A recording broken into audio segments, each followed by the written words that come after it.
Okay, well, hello friends, and welcome back to my basement. Today, we are going to be doing something a little bit different.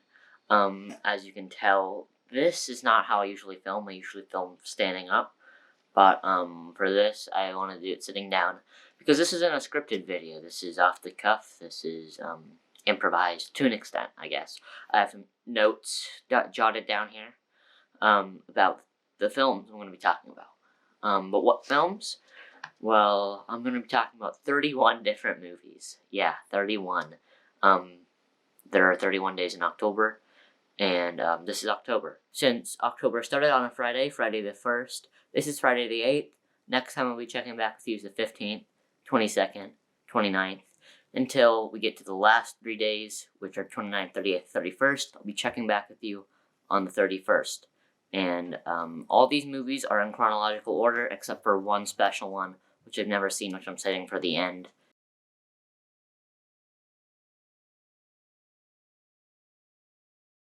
This first week, I watched 7 different films, spanning several decades. The first film we're looking at this week is from 1920, and the last film's from 1968. So let's get into the first one.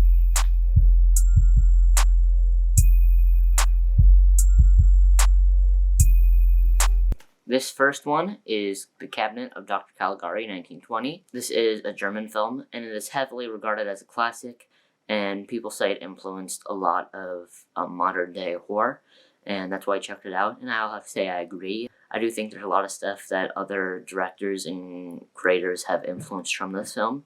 The film's very, dreamlike, sort of trippy, I guess. It's, feels like a German Impressionist painting, kinda.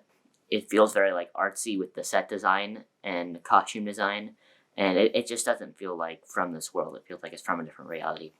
With all that being said, I didn't like this movie as much as I thought I was going to, or as much as I wanted to. I guess I probably had higher expectations than I should have, but that's just because I've heard so many good things about this movie.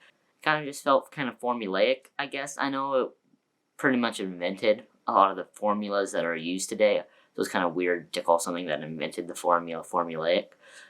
Maybe call me like a normie because I get bored of silent films sometimes, but it just didn't do a lot to hold my interest. I did like the ending of the movie a lot. I mean, it kind of left a lot open for interpretation, I guess you could say. It wasn't like a standard ending, so I still feel like the ending was kind of inventive and challenging, I guess, even though this movie was released in 1920. It still felt kind of fresh, that ending. So I like that ending.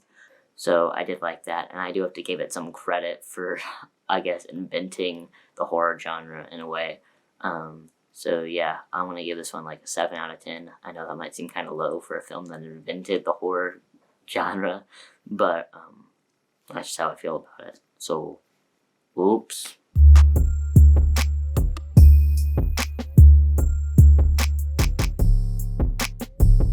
This next film is Nosferatu 1922. This is also German, I believe, and it was one of the first films, the first, I think, that was based on Bram Stoker's Dracula novel. And you can see how this movie had a lot of, the common cliches, I guess, although I don't think they were cliche at the time, because, again, this was an early horror movie. But, like Caligari, I do think it's kind of missing something. So it's pretty basic, but I feel like they could have done a lot with it. I do like the scenes where, with Nosferatu, where he's, kind of, at the forefront of the scenes, where he is, being all spooky and killing people and stuff. That's cool. And it looks cool, too. The film's visually striking, just like Caligari. But the rest of the film's kind of boring. It's not super long, but it's just, a lot of it doesn't have Nosferatu in it, and it's not really entertaining when he's not in it. I don't know what else to say. I think it feels like something I've seen before, although this was the first time it was really done, I guess. It's important for that aspect, but again, it kind of just fell a little flat for me. Another 7 out of 10, I guess. The title would suggest it treats its subject matter as freaks, because it is about a group of sideshow circus performers. But the film actually treats its subject matter with respect, strangely enough, especially for the time. This was like the 30s, so didn't really see a whole lot of that. But it kind of treated them as normal people, like they're people just like you and me. But the only people it really does portray in a bad light is the normal people, and it treats some of these people in a bad light because they don't have respect for the freaks. And that's what's treated as the ultimate villainy here, the people that don't have respect for the people that don't have respect for these freaks. But in the end, freaks, I guess, do kind of kill these people. But I don't know. I don't really see it as like them showing the freaks as some villainous mob. It kind of feels like a heroic moment almost. Hey, you see these villains get what they deserve. I don't know. I like this movie. I liked how it was slower in the beginning. The first 20 minutes are kind of just, you see the freaks going about their everyday routine, and then when you get farther into it, you start to see what the film's actually trying to say and what it's about. Yeah, so I liked it quite a bit. It's not my favorite movie in the world. There are some things I don't enjoy about it as much, but yeah, it's a pretty good film, especially for the time. So yeah, I'm giving this one a 7 out of 10 as well. You can see a common theme with my ratings, I guess.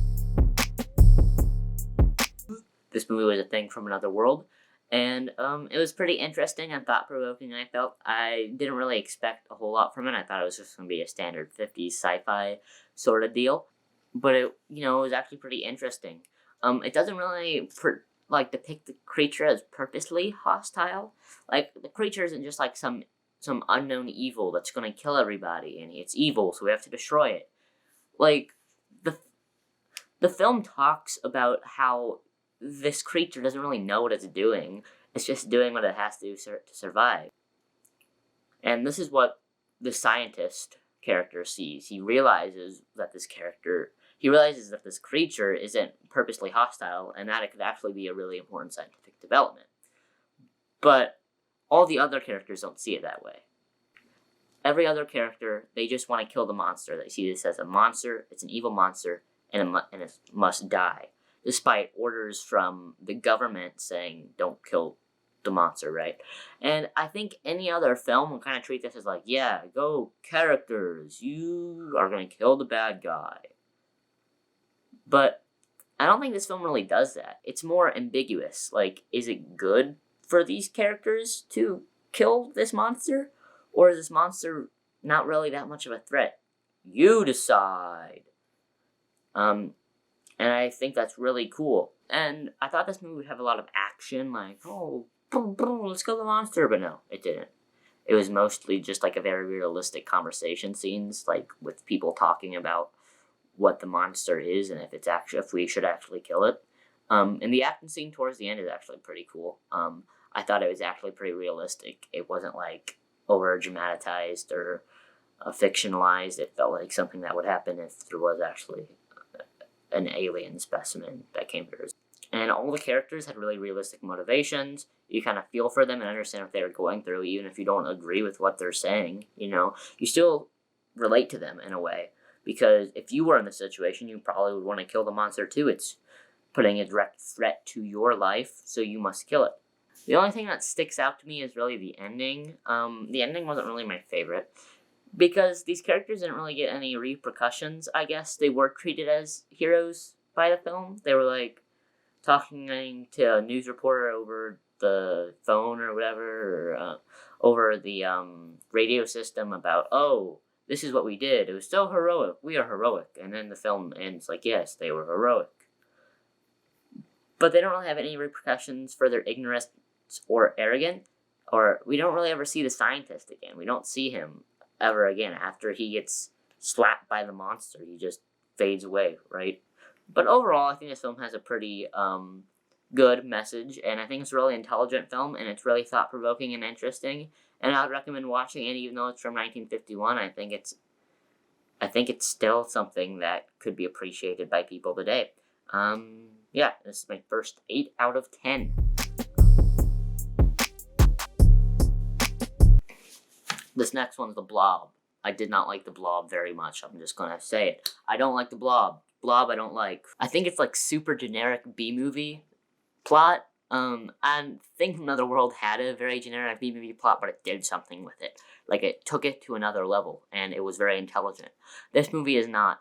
This movie is kind of just like, oh no, blob monster from space, kill people. What will we do? And it's just like teenagers trying to convince adults, hey, there's a blob monster, and their adults are like, no, there's not. That's a joke, you silly prank. The teenagers aren't likable. The adults aren't likable. So who are we trying to root for? No one's really likable in this scenario. I think the teenagers are kind of jerks to begin with. Like, we see them at the beginning, and they're kind of, like, reckless and, you know, not really the best characters. There are going to be reckless characters that are good characters, but there's just no depth to these characters. They're just, like, teenagers like, we know Blob, and we are going to tell the whole town the Blob is bad. And they're kind of treated as heroes because, yes, Blob is bad, so it's good that they're trying to kill it. And we never really get to see anything about, like, what the Blob actually is, or where it's from, or what its intentions are. So, yeah, I didn't really like the main characters of the film. And that's why I was very happy when, at the end, the Blob ate the building they were in, and the building was on fire, and they were going to die. I thought that was actually a pretty good ending, in all seriousness. Even if I did like these characters, it's kind of like a subversive ending. Like, at the end of a monster movie, you'd expect them to kill the monster, right? And if the monster actually succeeds with what it was trying to do, then that's not really a success for the characters, right? So I thought that would be kind of interesting to see if that's where they were going to head. And that's where I thought they were going to head until apparently the monster doesn't like cold. Which was kind of weird. Because earlier in the film, they were in like a meat freezer locker. And the Blob went in there. The Blob... So it's very inconsistent with what it's trying... Does the Blob like the cold or does it not like the cold? So yeah, apparently the Blob doesn't like cold. So they pick up the Blob and they drop it in the Arctic. It doesn't make any sense. It's not a very good movie. It's not interesting. It's not intelligent. It's kind of just a dumb movie. And some people like it think it's charming because of how stupid it is. But I just think it's stupid. I just think it's not very good. Yeah, and I'm going to give this one a 3 out of 10. Sorry, I guess.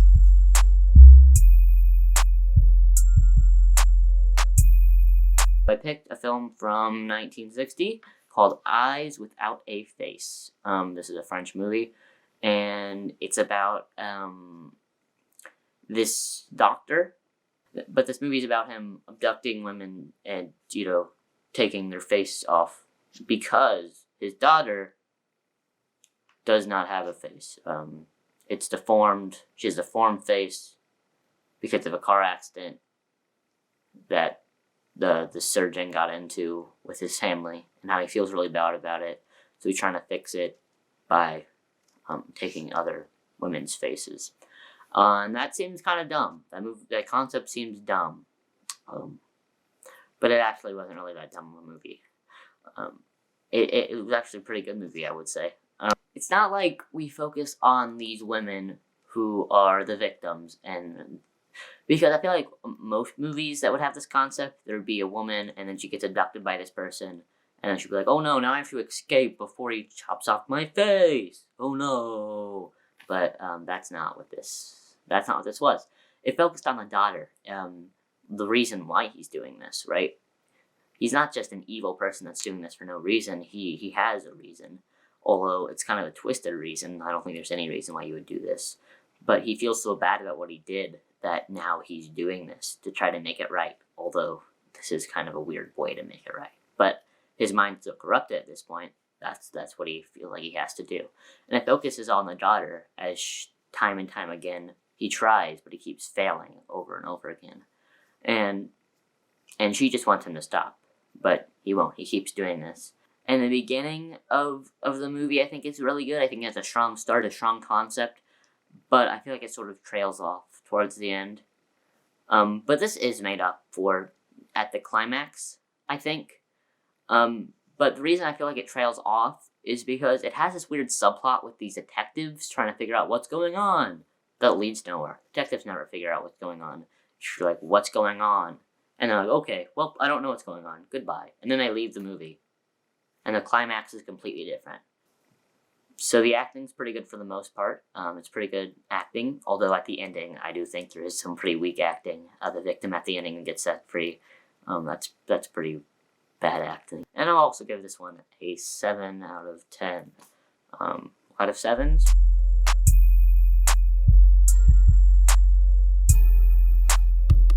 Rosemary's a Baby, and I like this one. It was released in 1968, and the story was really intriguing. I liked how it wasn't just like, look, it's a cult. Uh-oh, she has to get away from the cult now. It was more like, is it a cult, or is she going crazy? It's kind of left for us and Rosemary to figure out if it's actually a cult or not. And even if you do know that it's pretty much a cult, we're trying to figure out why the cult is the way it is, and figure out how the cult started, who are the members of the cult, what is going on, why is the husband probably in on it, like what did he gain from this, right? So it is pretty interesting. And also I really liked how the movie ended. It could have ended right after the Hail Satan part where that happens, but it didn't. She stays with the cult, and she eventually goes over to her baby. And the movie ends with her kind of forming a bond with the baby, which is something I liked. She was carrying the baby inside of her for 6 whole months. She formed a connection to the baby. You hear her saying, before she knew that the baby was the spawn of Satan, she says multiple times that I'm not going to let them hurt you, right? She doesn't want them to get to the baby, and I don't know why she would stop now, 'cause it's still her baby. Yeah, I like this movie quite a bit. I felt like it had a pretty good story. I liked the way it ended, and I liked the acting. The movie looked pretty good visually, and I would give this one a 9 out of 10, I would say. That's just for right now. Stay tuned when I get back to you next Friday. Although, this is all in one video, so I don't really know. This is the second week. It is currently the 15th of October. We're going to be talking about 7 movies. Coincidentally, all the movies I'm going to be talking about were released in the 1970s, strangely enough.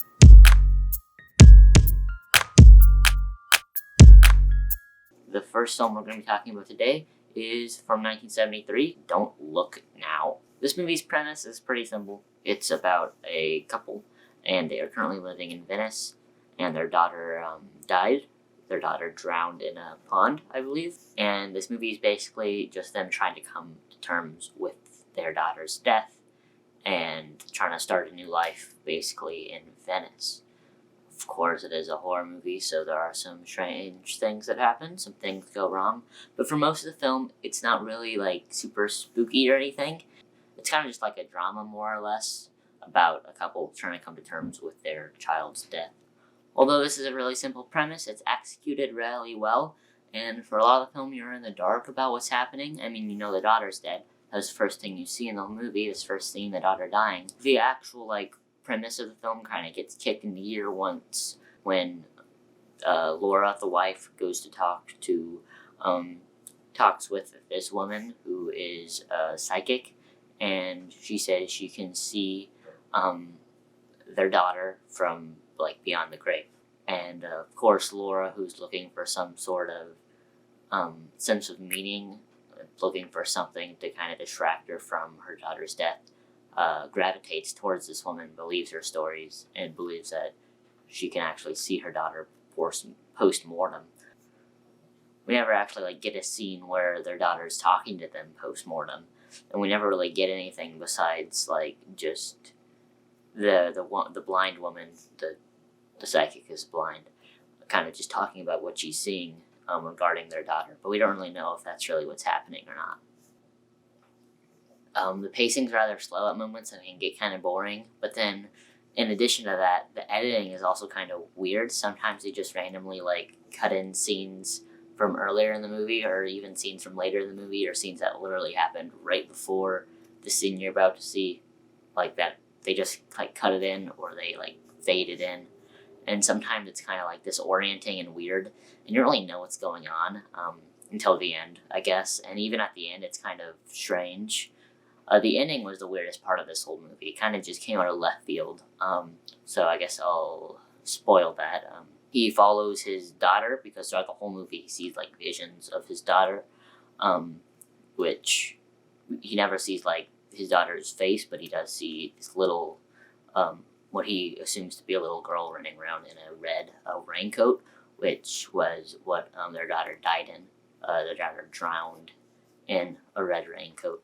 So he follows this vision that he's been saying the whole movie. He follows her into a church, and it turns out it was not his daughter, and it's actually a dwarf woman, and she chops him in the neck, and then he dies. And that's the end of the movie, right?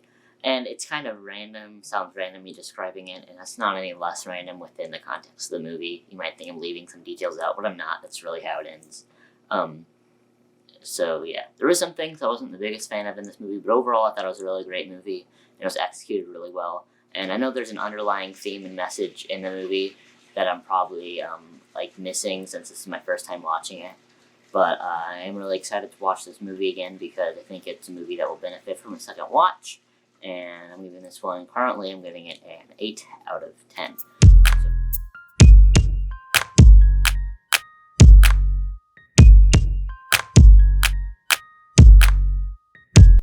This next one's The Wicker Man from 1973. Also, a lot of people like The Wicker Man a lot, and I just have to say I don't like it. It's very annoying, it's very infuriating. So it's about this police officer, and he goes to this island off the coast of Scotland and to investigate a child's disappearance. And when he gets there, he realizes they're not Christian. They don't worship the Christian God, and they don't believe in Jesus. They have a different religion.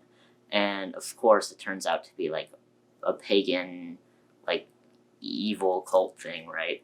Because it's a horror movie, it's a cult. But he doesn't know that, right? When he first finds out they don't worship God, he's like, woo. He assumes the child must have been murdered because, of course, all non-Christians are evil and they will automatically murder any child they see. So that's just what he assumes. And the whole movie is basically based on this logic, for this character's logic, that someone who isn't Christian is automatically evil. So it's basically just him kind of destroying the whole town. He's just this idiot cop who bumbles around the whole town trying to like look for clues to back up his baseless theories. Of course, his theories like are kind of correct, but he's so stupid that he gets like tricked into almost everything, right? So he finds the girl that disappeared and he saves her. So he snatches her up and tries to take her back to the mainland, even though there's no way for him to leave because his plane's broken. So he can't leave to go to the mainland anyways. So he takes her, and then he falls right into the trap because, of course, the whole movie, they just lured him to the island so they could sacrifice him, right? And he falls into the trap because he assumes that the little girl who got snatched up and who is being used as a cult sacrifice isn't a willing participant. Because, of course, she's a willing participant if she was supposed to be used as her sacrifice. The whole foundation of this island's religion is founded on the basis that if crops bad, human sacrifice has to take place. So, of course, they're going to be willing to save the crops for the betterment of the island, because that's what they believe, right? But he doesn't think this. He thinks that there's no way she's a willing participant. There's absolutely no way. Like, even though she grew up in an environment where that's a normal thing to strive for, he's an idiot guy, and he falls into the trap, and I laughed at the end when he was burning alive, and he was trying to get out of there by singing Christian hymns. It was kind of funny, because I don't like him. And horror movies are not very good experiences when you can't relate with the main characters and what they're going through, because you don't really care about them, right? So yeah, I mean, it was an interesting premise. There was some like really good visuals and stuff in it, and the ending was good. I liked the ending. I don't know. It's a very mixed bag of the movie, and I'm giving this one a 5 out of 10. When this movie first started, I didn't think it was going to be good. I thought it was going to be pretty stupid. I just thought it was going to be a slasher that takes place at like a sorority Christmas party, like in the vein of Friday the 13th or something, where it turns into a murder mystery, basically, like who killed her. And the whole movie is them trying to find out who killed her. And that was actually a really interesting premise, I feel like. It wasn't what I expected from this movie. It exceeded my expectations in terms of what the movie was going to be about.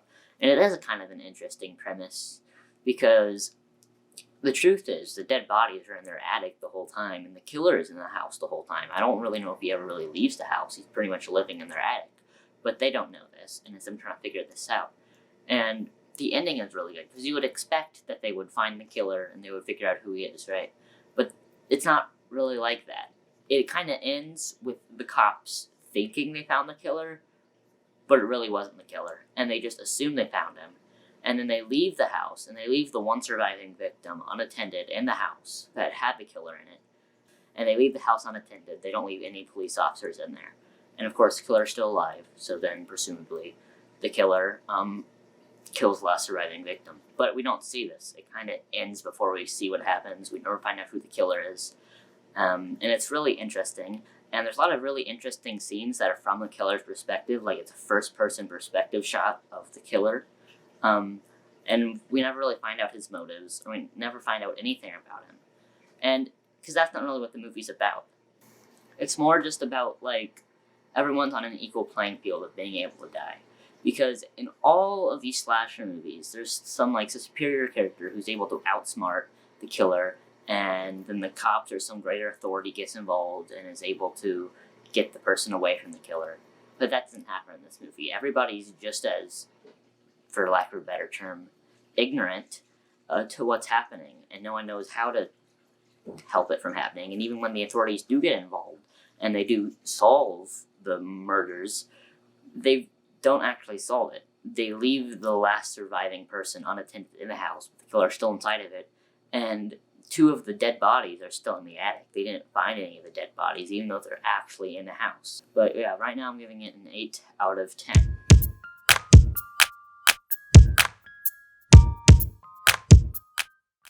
Unlike Black Christmas, the next movie, The Omen, did not impress me, and it kind of was underwhelming. It introduced some pretty interesting concepts, like how in pictures you can see how you're going to die, which is a pretty interesting concept, and how the crazy priest guy had the mark of the devil, and some other interesting concepts that I liked. And of course, probably know what this movie is about. It's about a child it's about this couple raising a child. The child's actually the spawn of Satan. But it leaves way too much unanswered. It doesn't really answer a lot of stuff. And it's not really a thing that's like, oh, it leaves it all open to interpretation and you can interpret it however you want. No, it just doesn't answer a lot of things. Because the movie automatically pretty much assumes that if you're the spawn of Satan, you're evil, which is kind of a self-explanatory concept, right? But Rosemary's Baby, which came out several years before this,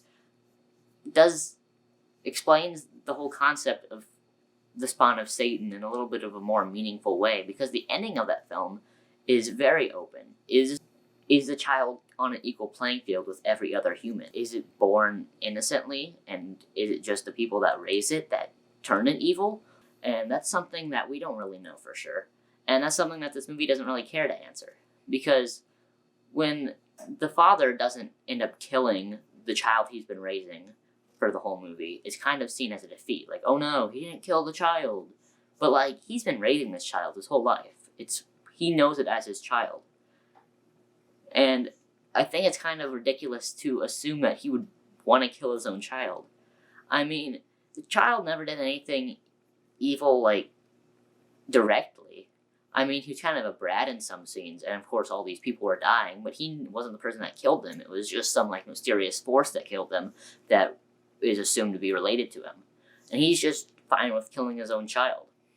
And I think that's kind of weird. And there's a lot of things that aren't answered, like who was the child, like, mom? Of course, they try to find the child's mom, and of course, child's mom's, like, dead, I think.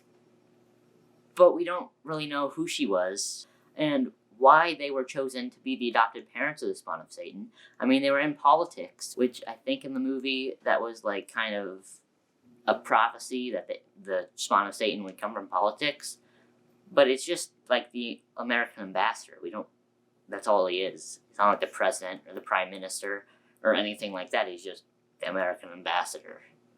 So why him, of all people? and it leaves a lot of unanswered and then not very fulfilling in a not very fulfilling way. And yeah, it was also kind of a mixed bag. It was kind of underwhelming, and also 5 out of 10 for this one.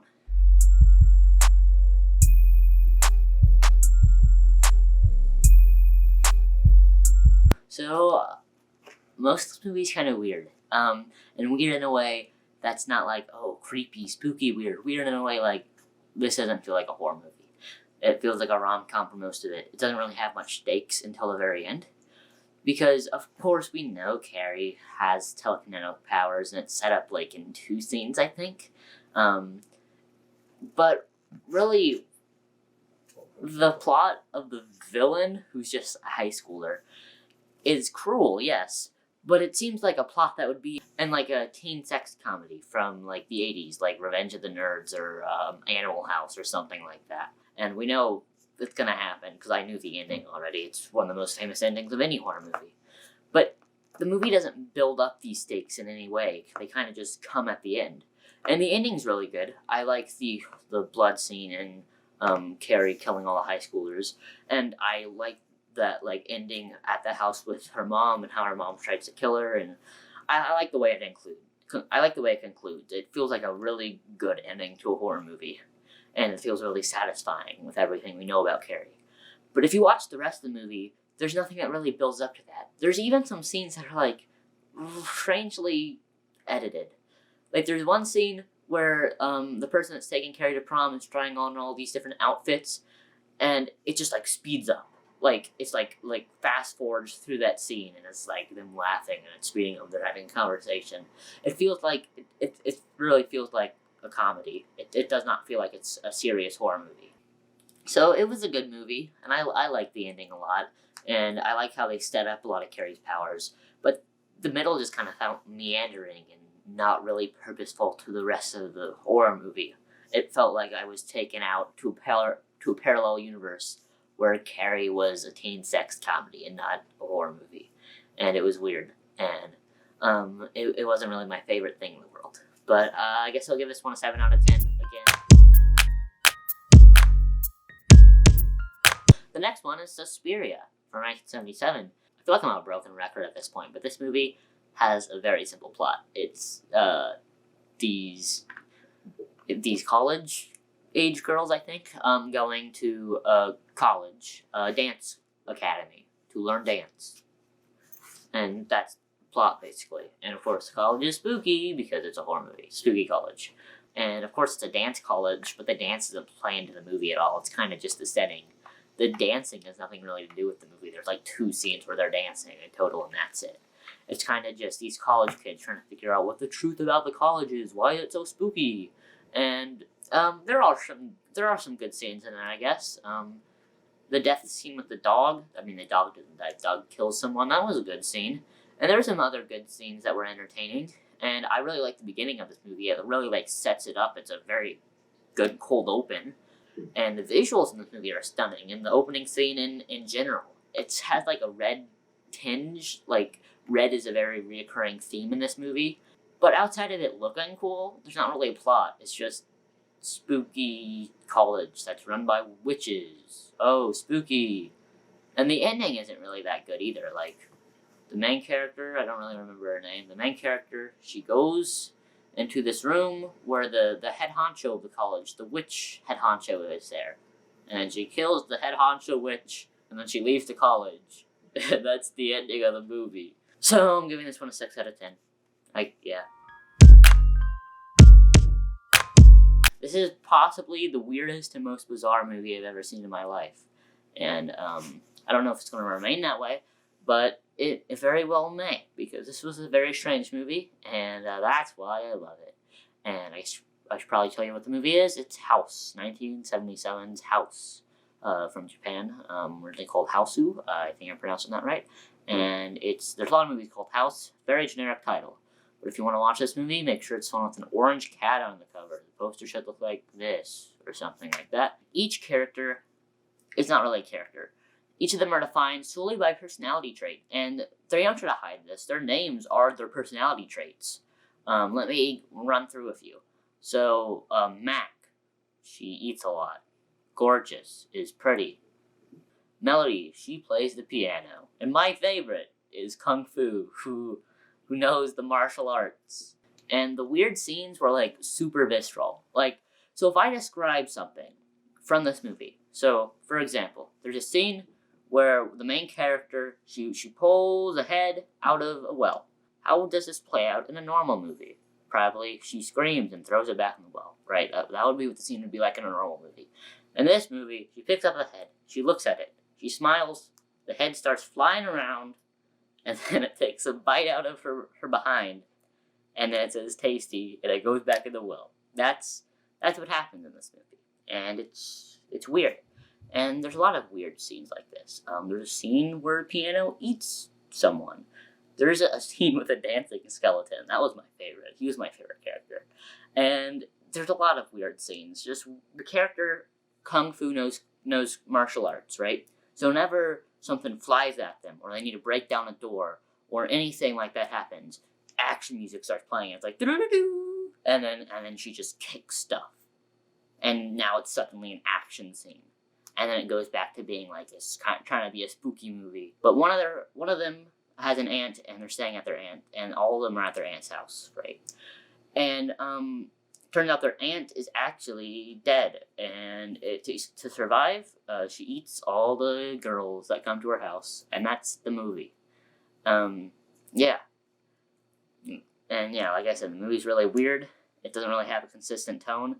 It kind of feels almost like Saturday morning cartoon, because each character is solely defined by personality trait, and there's even a scene where they like introduce every character, and it's like, oh, I'm this person and I'm this person.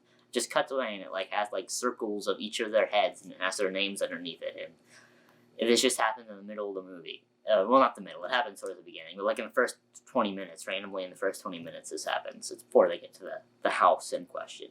So yeah, I would recommend watching this movie as soon as possible. It's a good movie. It's a weird movie, but it's a good movie. I want to watch this again, not like to figure out any hidden meaning. Like I said, I don't know if there is a hidden meaning. I don't really think there is. It's just a weird movie, but with the weirdness, it's visceral and exciting and fun, and this is probably the movie that I was the most engaged with throughout the whole movie. I was actively laughing at almost every scene. And yeah, I really want to watch this one again. So I'm giving it a 7 out of 10. I guess I'll just go through my top 5 for now. And this is this week and last week. Number 5, House. Number 4, A Thing from Another World. Number 3, Black Christmas. Number 2, Don't Look Down. Number 1, Rosemary's Baby Still. See you next week. Okay, let me just turn this off now.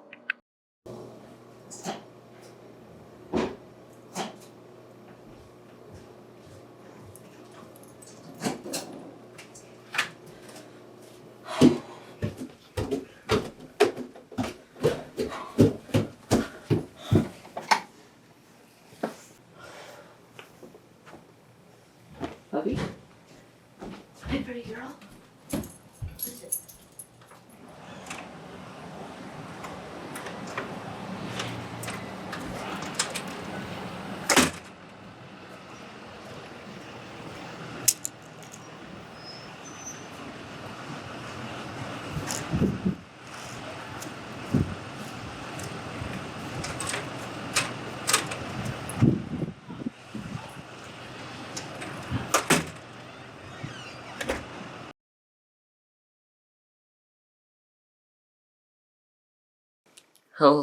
Hello, and welcome back to my basement. It's week 3 of my horror movie thingamajigger. Or, I just finished week 3, I mean.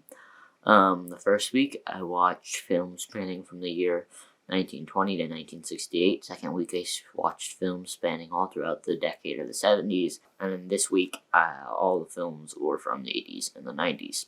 I watched 7 films, as I do all weeks, and the day today is currently the 22nd of October.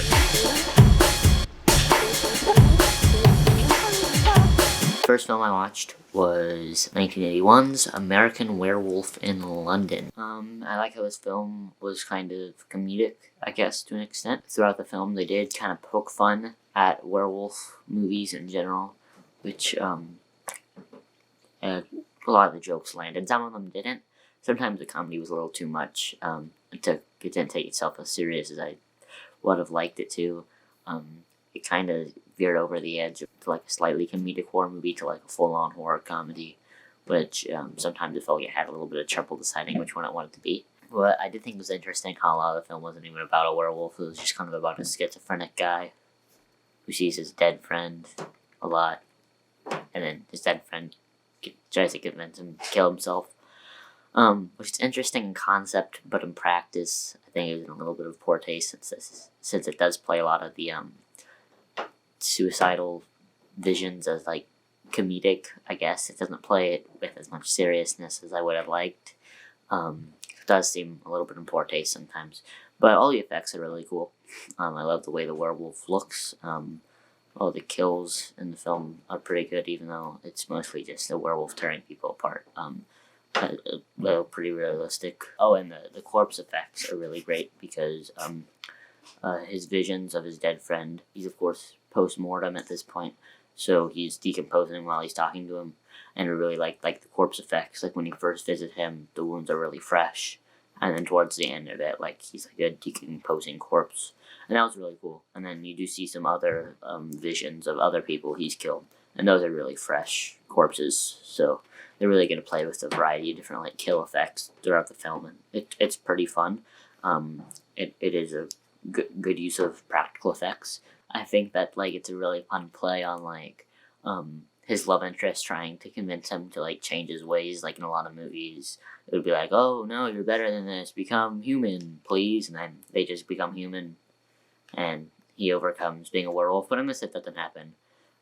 She tries to do this, and then he attempts to maul her. And then the police shoot the werewolf down and the movie ends. Most movies would have like an epilogue, like maybe like a funeral scene or something, but this is not. He just dies and the movie ends. And the ending like credit soundtrack was kind of goofy, and that's a problem with a lot of the movie. Like the soundtrack choices are like overly goofy, like it's trying to really play up the comedic aspect of the soundtrack, which just doesn't really work because like what they actually filmed isn't like super goofy. It's just like a horror movie that's slightly comedic, but then like in post they try to make it way more goofy than it actually is, you know. And I feel like that was kind of like a conflict of interest with the stylistic decisions of the film. But overall, it's pretty good. And I'm giving this one a 7 out of 10. Yeah, pretty good.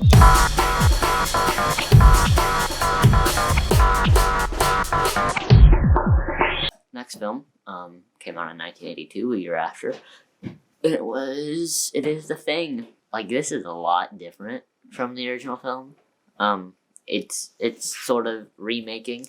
The original Thing from Another World is a movie that doesn't really take time to explain what's going on. I mean, it's kind of suspenseful, but not super suspenseful, because like right away it's kind of like, oh, this is an alien, because they find the spaceship and they're the ones who dig out the alien. So it's almost immediate that it's almost like an immediate realization that, oh, this is an alien. But in the remake, it's not really immediate. It's more suspenseful. It takes time to build because it kind of starts with like, oh, what's going on here? And then eventually they do realize what's going on, and then you know it's an alien. But that takes like about 30 minutes to get to that point where you realize it's an alien. So it's not really like the original film where they find the specimen and then weird things start happening. It's weird things start happening and they figure out what's going on, which is a little bit more traditional, I would say, but it works really well. John Carpenter does a really good job of building suspense throughout the film. The effects also are amazing. The first film, I don't believe, really has any effects of killing, and when it does, it's like it doesn't really show them up close and personal, because it's just like, oh, it's a dead person. But the effects on this alien are really good. The original alien from the original Thing from Another World was kind of just like a guy. He was like, I'm a guy, but actually I'm a vegetable man.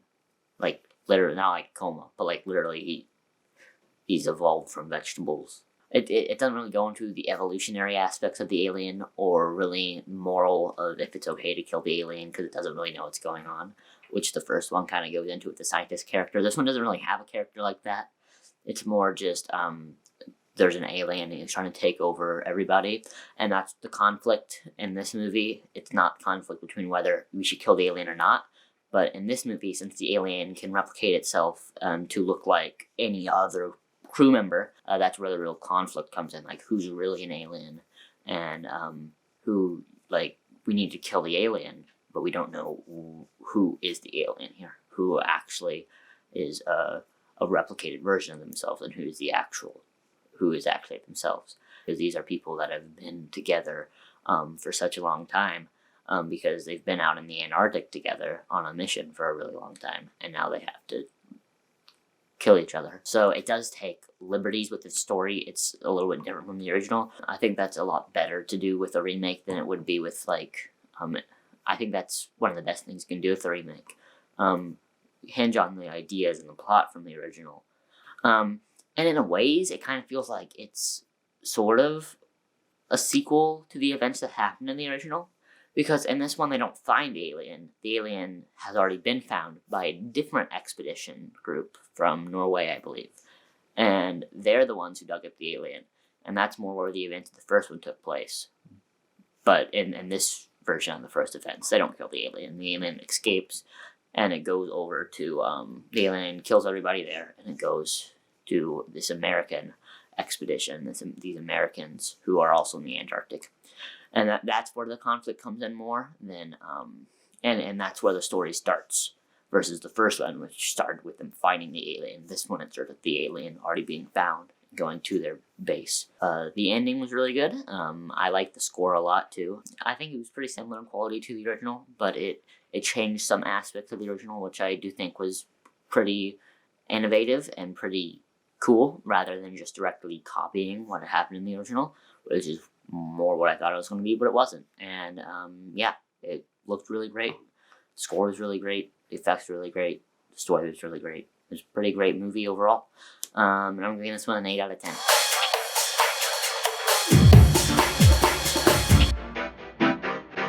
Next one is 1983's Videodrome by David Cronenberg. And this one I have mixed feelings on. So this movie was kind of born out of fear of the from the television age.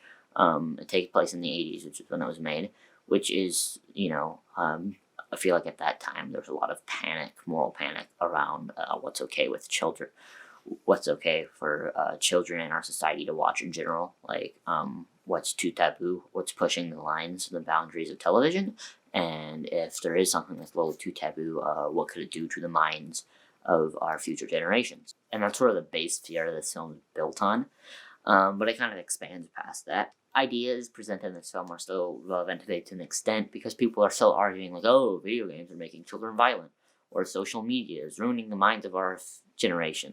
And I mean, that's a discussion that's probably always going to be relevant when a new thing pops up. It's going to take people a while to figure out what's okay. How do I monitor my children? Or how can we monitor this unsafe space that's sort of an unmoderated, unknown world to us, to protect our society in general from the dangers. The film uses this new thing called the Videodrome to show this fear. And within the film, Videodrome is kind of an abstract concept, because at first when you're introduced to it, it's like a snuff film. But it's sort of revealed that it's not really the snuff that makes people, that gives people the visions. It's not the snuff that's dangerous. It's like the frequencies within the snuff or something.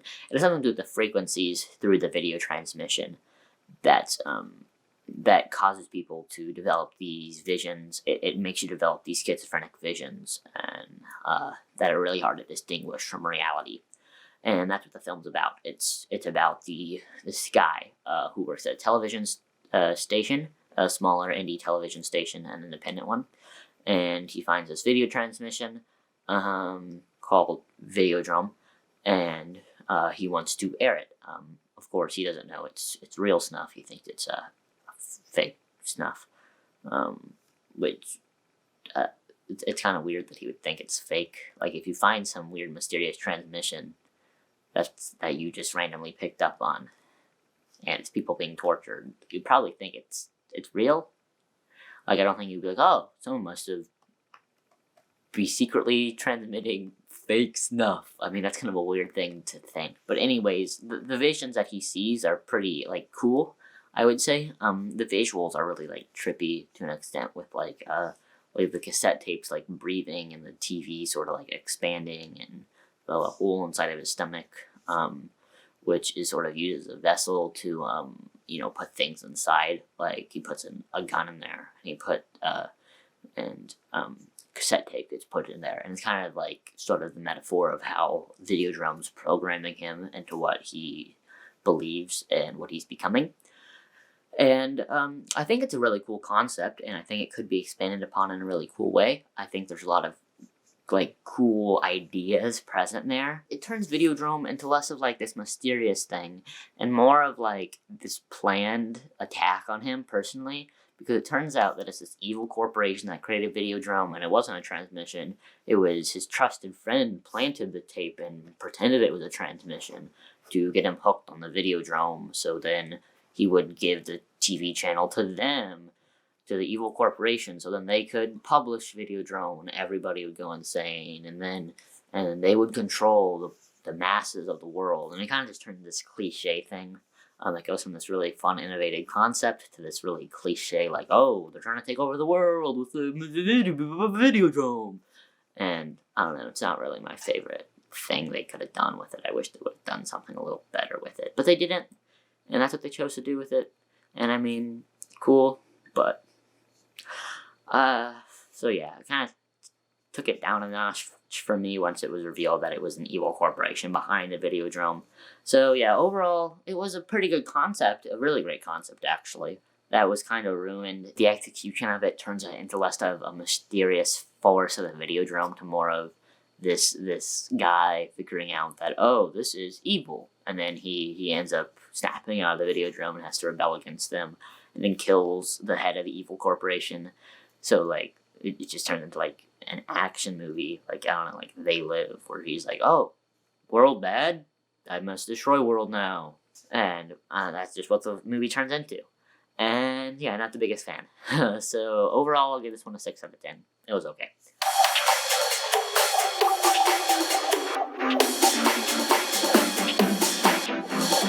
But I like Nightmare on Elm Street, the movie, the first one. I've already seen the first two, and yeah, I like them both.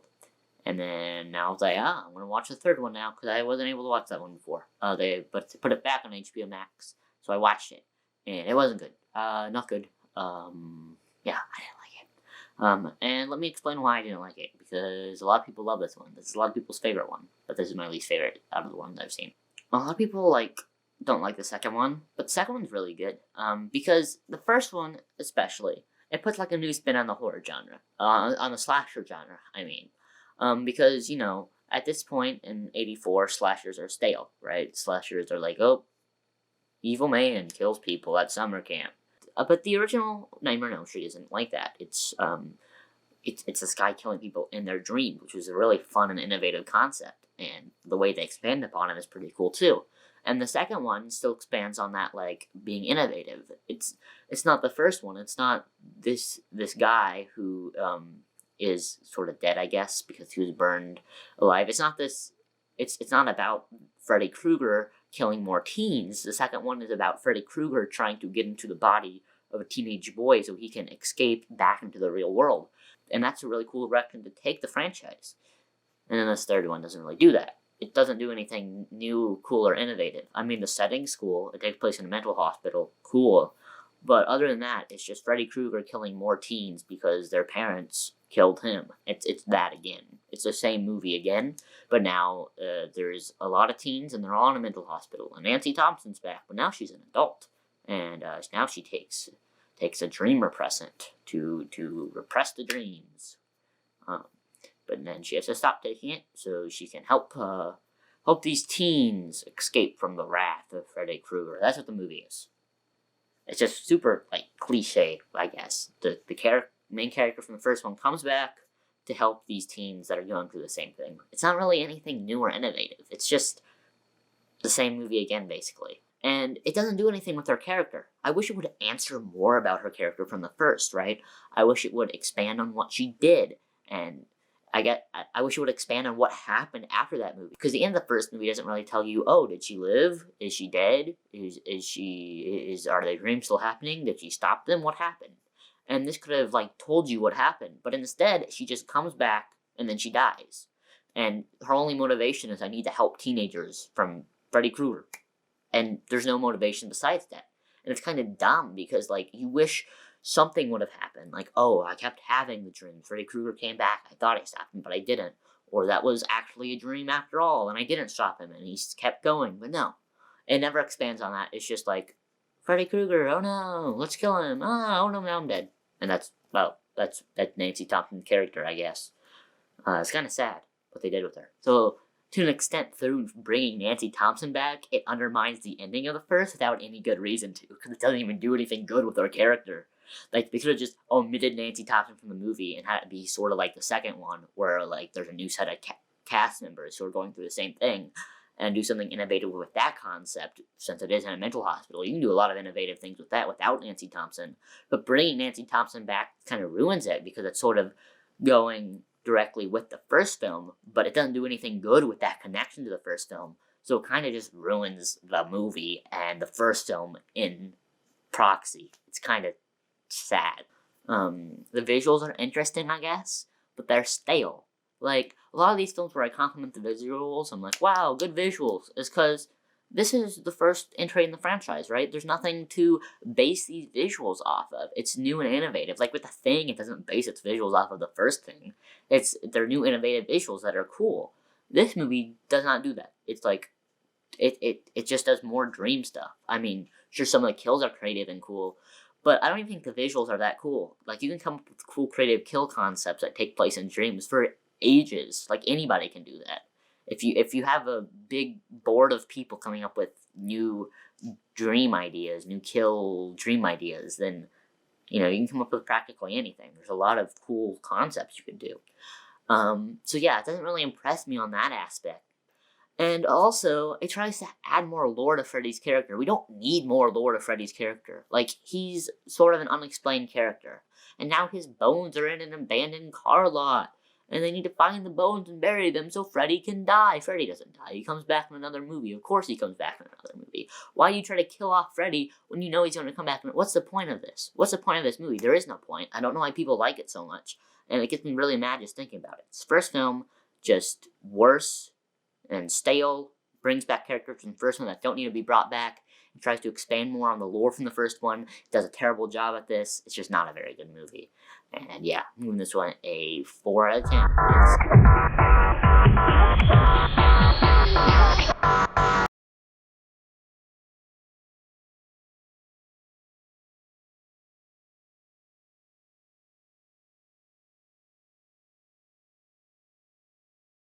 This movie is Hellraiser, and trigger warning immediately. I think I have all these parts laid out, and the chapters function. Skip this part if you don't, if you're triggered by this word, because I'm probably gonna, I don't know how much I'll say it, but I'll probably reference it quite a bit, because that's what the movie's about. So yeah, speaking of this movie, it's not about the Cenobites. Why is Pinhead on every poster of every Hellraiser movie? Well, the first Hellraiser has nothing to do with him. I'm sure later down the line the movies are more about that, but right now they're not. The first film has nothing to do with Pinhead. Pinhead's in it towards the end, but he's no more important than any of the other Cenobites. And also, Cenobites aren't even in it till the very end. The movie itself is about how years after the fact, this thing that happens to you, this horrifying, terrible thing, will haunt you for the rest of your life. Any traumatic event like that is going to haunt you for the rest of your life. And that's what this film's about. In the movie, there's this character named Frank, who is a rapist, and he is dead. He was killed by the Cenobites, and now years after the fact, he's come back to haunt one of his victims, and gaslight and manipulate her into bringing him back to life by killing men that she picks up at a bar, and harvesting their blood to revive him and regenerate his skin. And that's what the movie's about. The Cenobites, I get why the Cenobites are a part of it, right? Because the Cenobites themselves are also an allegory for this, because their only purpose is to derive pain from you, rip you apart limb from limb, and do terrible, terrible things to you. They have no purpose besides that. That's the only thing they do. They derive pleasure from this. They derive pleasure from seeing you suffer. And once you annoyingly let them in, they're gonna, like, literally inflict pain on you till you die, and they're not gonna let you out even after you die, because they're gonna take you down to hell with them. And that's what this movie is about, and that's why the Cenobites are a part of it, to further this allegory. And it's really interesting, in theory, to have a horror movie that's sort of an allegory for this, that sort of comments on this very taboo social issue that at the time I don't think really anyone talked about because of how taboo it was, but needed to be talked about because it was a really important thing to talk about. And it's really intelligent in a lot of its messaging, though towards the end I think it mishandles Julia, who is the victim who Frank tries to get to revive him, which she does, which I would like to attribute to Stockholm Syndrome. But the movie really frames her more as a villain, less of a victim, which I don't like a lot. Because there is another character in this film, Kirsty, who is Frank's niece, which he also tries to unconsensually have sexual relations with her, even though she is, I believe, rather young. You're actually made to believe that he has tried this before when she was much younger than she is now, because she's, I would say, late teens, early 20s, 18 to 20, I would say. I don't know her exact age in this movie. But she does have her own apartment, so she is around that age, I would say. But it paints Julia more as the villain than the victim. She more knowingly does this to Frank, as it's kind of shown that she does have some sort of feelings for Frank. But I attributed this to sort of Stockholm Syndrome, that she's so used to being the victim of Frank that she kind of just assumes it's true love when really it's not. She assumes there's has to be some sort of feelings there because she keeps coming back to him when really it's just because, it's Stockholm Syndrome. She's got used to her captors, and since she's so used to them, she just assumes she had some sort of feelings towards him, but she really doesn't. And that's what I thought it was trying to say, but then it kind of continues to paint her as its consensual victim of Frank's crimes, which I think that's kind of messed up that the movie would paint her that way. And this doesn't really happen until Kirsty becomes the main character. Frank meets Kirsty again, and then Kirsty steals the box, runs away. And then once Kirsty comes back to get the Cenobites to take Frank away, Julia is now just painted as a fully evil person, because that Kirsty thinks Julia is evil at this point. But the movie is kind of like, yeah, go Kirsty, you're defeating these two evil people. They're both equally as evil in the scenario, which they aren't. They clearly aren't. But the movie kind of paints it that way towards the end, and I don't like that much. I think Frank's final death isn't really that satisfying, because, the whole thing is that Frank came back from being killed by the Cenobites. That's why he's back. He was murdered by the Cenobites, and now he's back again. So why won't he just do that again? Like, if he came back the first time, presumably because he was killed in the house, and, part of him was still trapped in the floorboards or something, that now, he can come back again. If a piece of him is still in the house, blood can revive him again, right? And that makes it way less satisfying. Overall, the movie's setup is intelligent and tries to convey a pretty powerful message, with Julia being painted less as a victim, which she is, and more as a villain, which she shouldn't be painted as, even if she does do some bad things that can be fully attributed to Frank's manipulation and gaslighting. So, yeah, I'll give this one a 6 out of 10. It's a pretty mixed bag of a movie.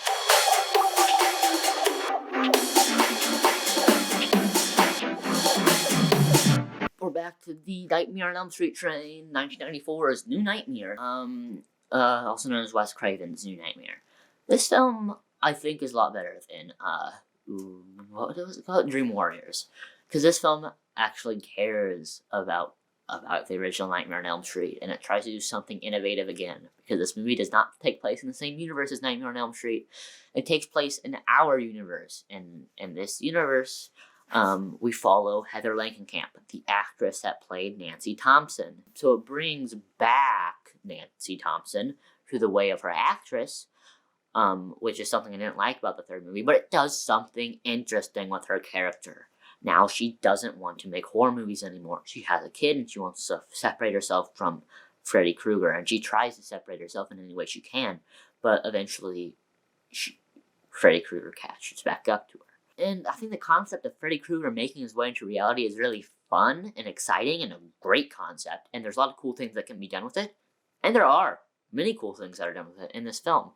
I like all the like sort of meta moments when she was with Wes Craven. She talked with Wes Craven, and he sort of explains what's going on. But also, it's revealed in this scene that the whole movie, what we're watching, has been fully scripted out by Wes, and the script that he wrote is coming into our reality.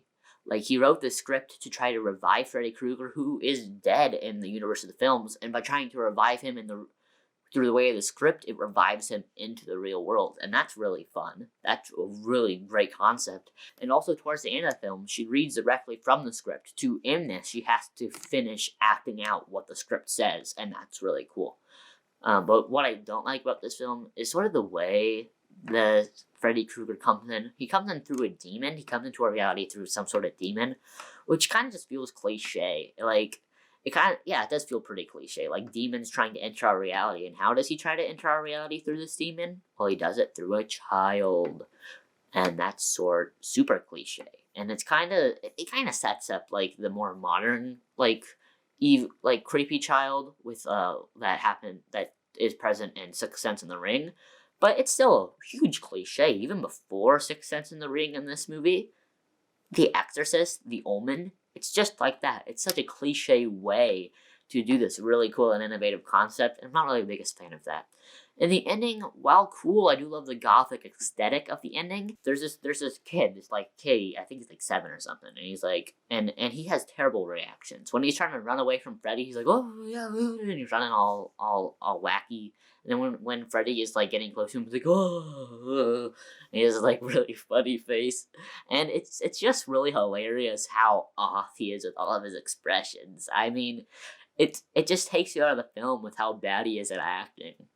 And that's not a knock on the kid. He was a child actor, but I wish he would have been given better directions, or they would have found a more accomplished child actor, because that would have made the film a lot more like hard hitting than what it is right now.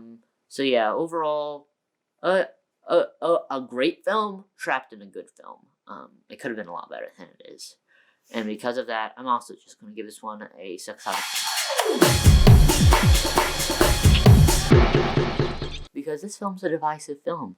I think a lot of critics like it, some don't, and a lot of the masses think this film is dumb and stupid, but I like it. I think it's really good. And this is 1999's The Blair Witch Project. Found footage is a cliche, let me get that out right now.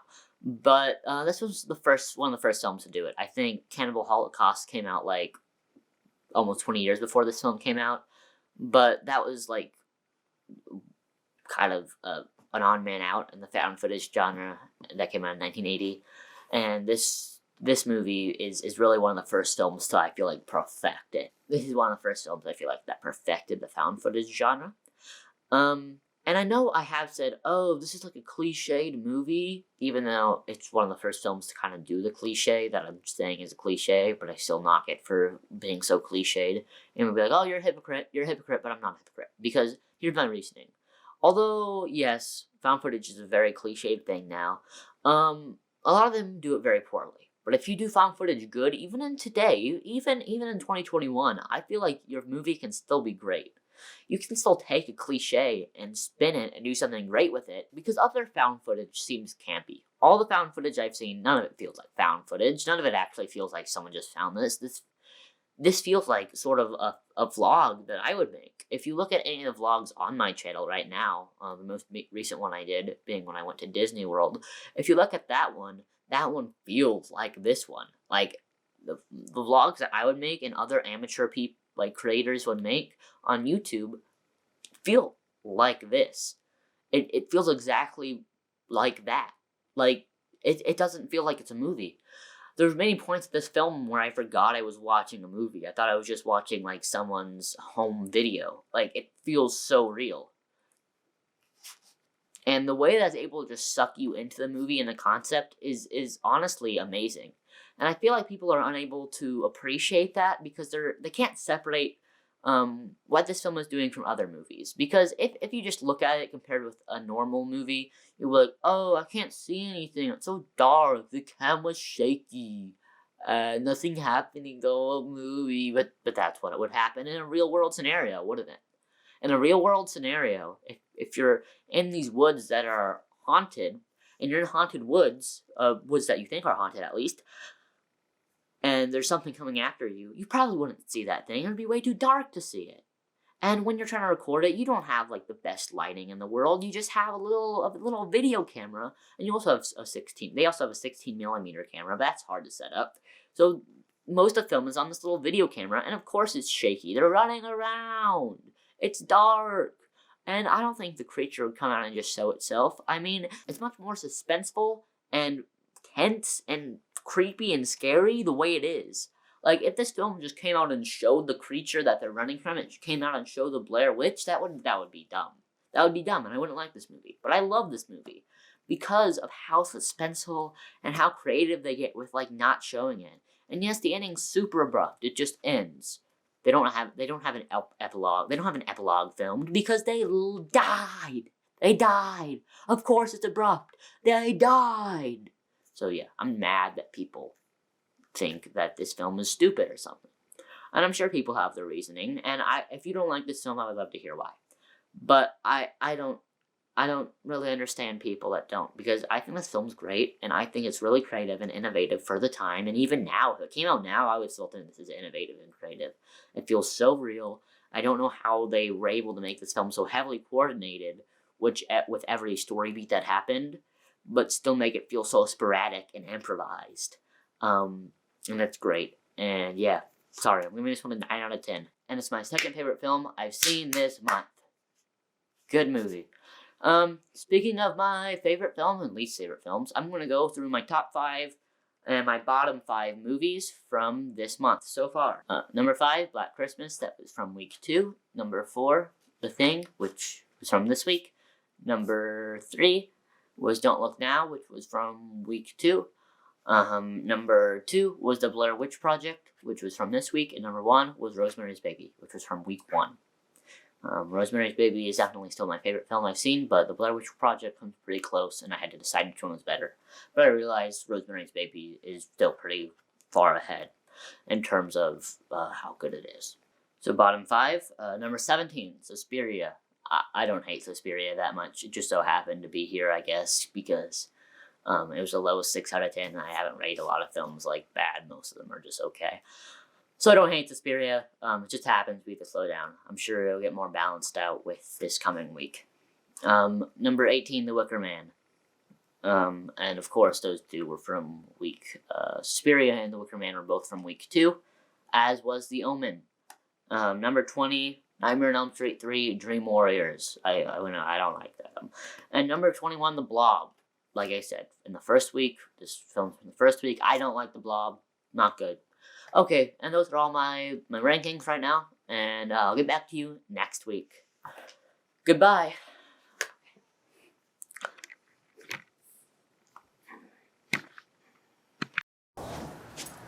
Buckets. Hi. What?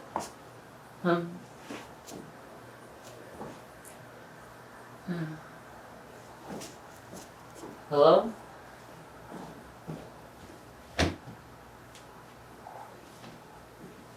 What's going on out there?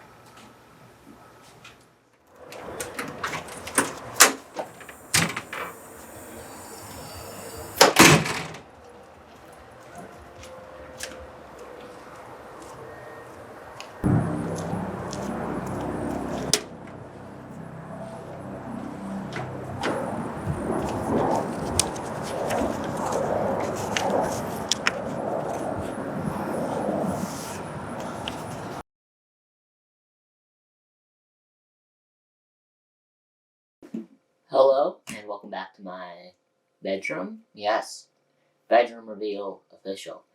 This is not my basement, and you might be like, why is this not your basement? Well, I wasn't able to access my basement, where my basement is right now, for, personal reasons. Anyways, let's get back into, our horror movie thing. 31 movies, wow. That's a lot of movies, and we're almost done. Only 7 that I'm going to be talking about this week, and then 3 more to go after that. So yeah, we're on our 4th week, which is pretty crazy. I didn't think I would make it this far. Honestly, I thought I would have given up by now, but I didn't.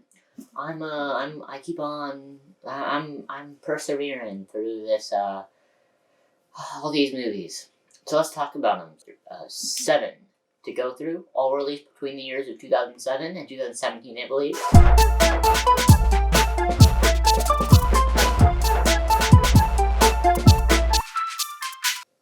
First movie is from 2007, and it is Trick or Treat. Not Trick or Treat, Trick or Treat. Very specific. And, well, this movie is a cult classic of sorts.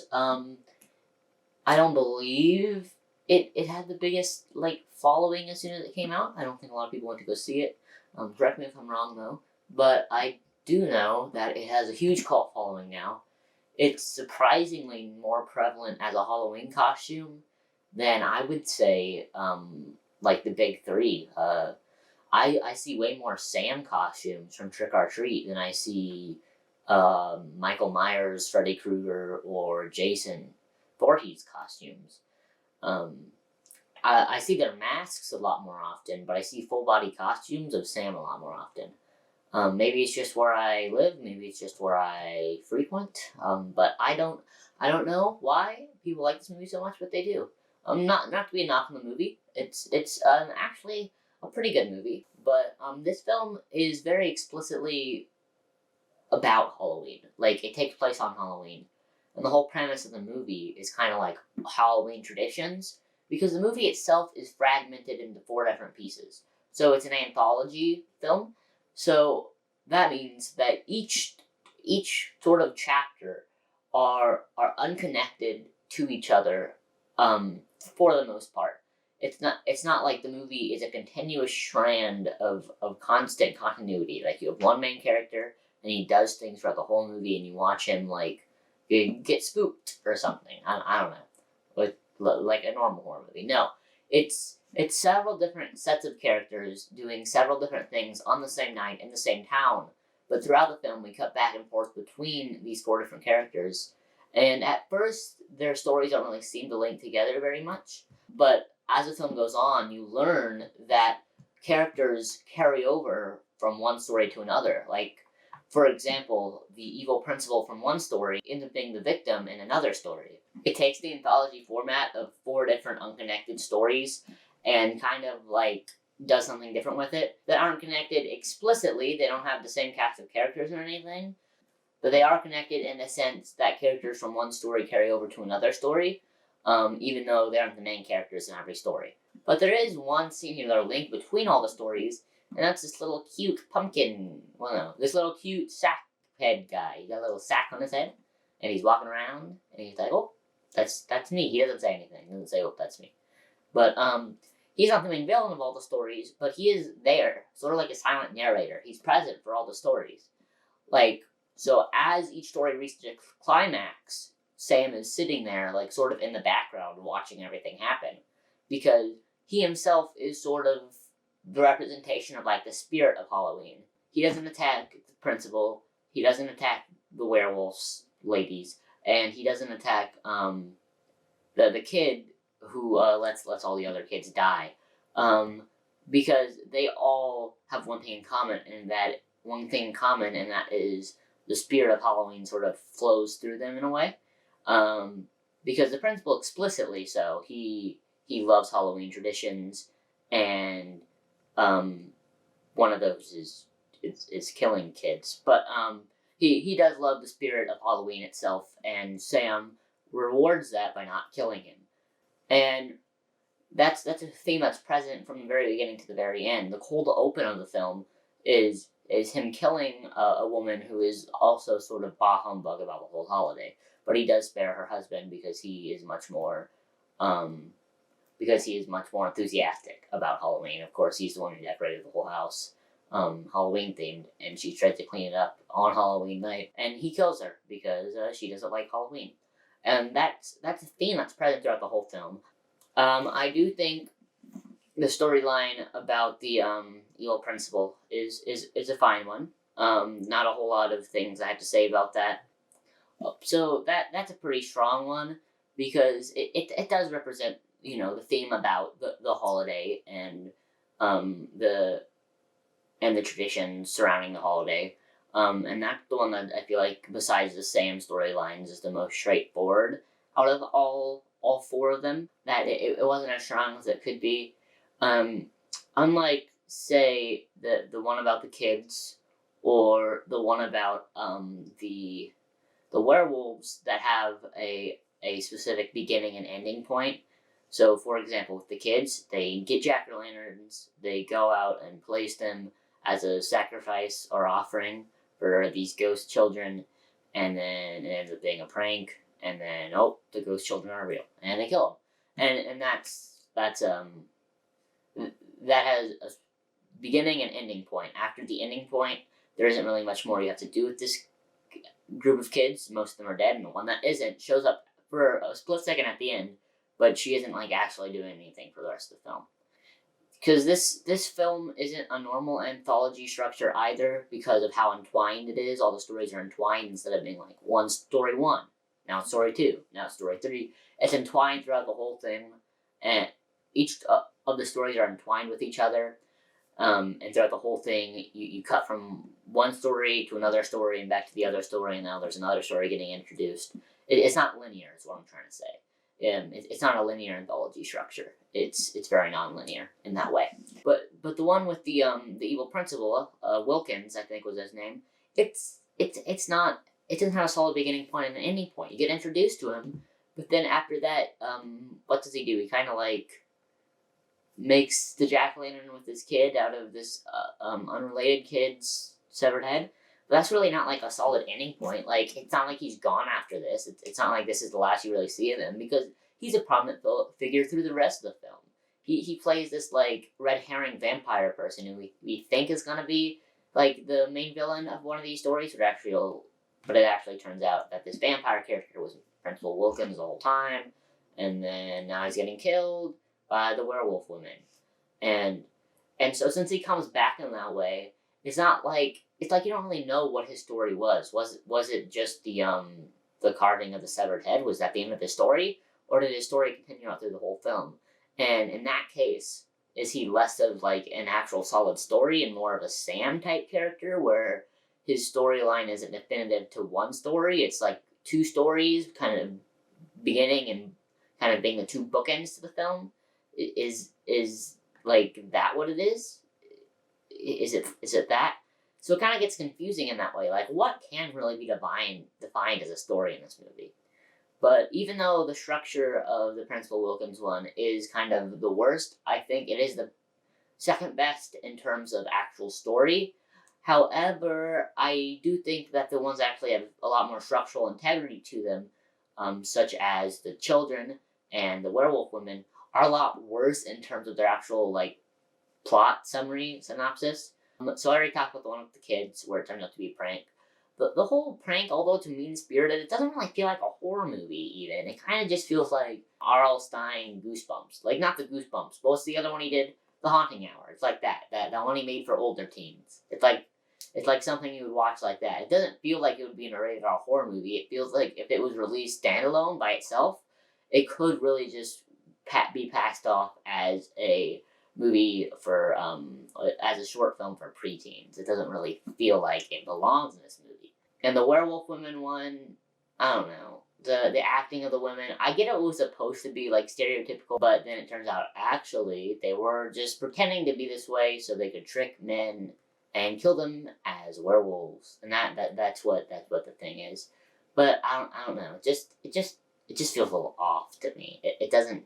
That's really all I have to say about Trick or Treat, although that was a lot, I'd say. But I did say quite a bit. And yeah, it was a mixed bag, but for the most part, I felt like it was mostly a positive experience. I had a fun time with it. I liked how it was kind of just a movie about the themes of Halloween and the holiday itself, the actual meaning. What does it mean in terms of, our societal... What does it actually mean in terms of our American society? What does Halloween actually mean to sort of a middle class from a middle class sort of perspective, and that's what this movie's about. It's about the middle class perspective on Halloween and all the themes and traditions, trick or treat, all that, with Halloween, and that's even reflected in the title. So yeah, this one gets a solid 7 out of 10. It was pretty good. Not my favorite, but pretty good.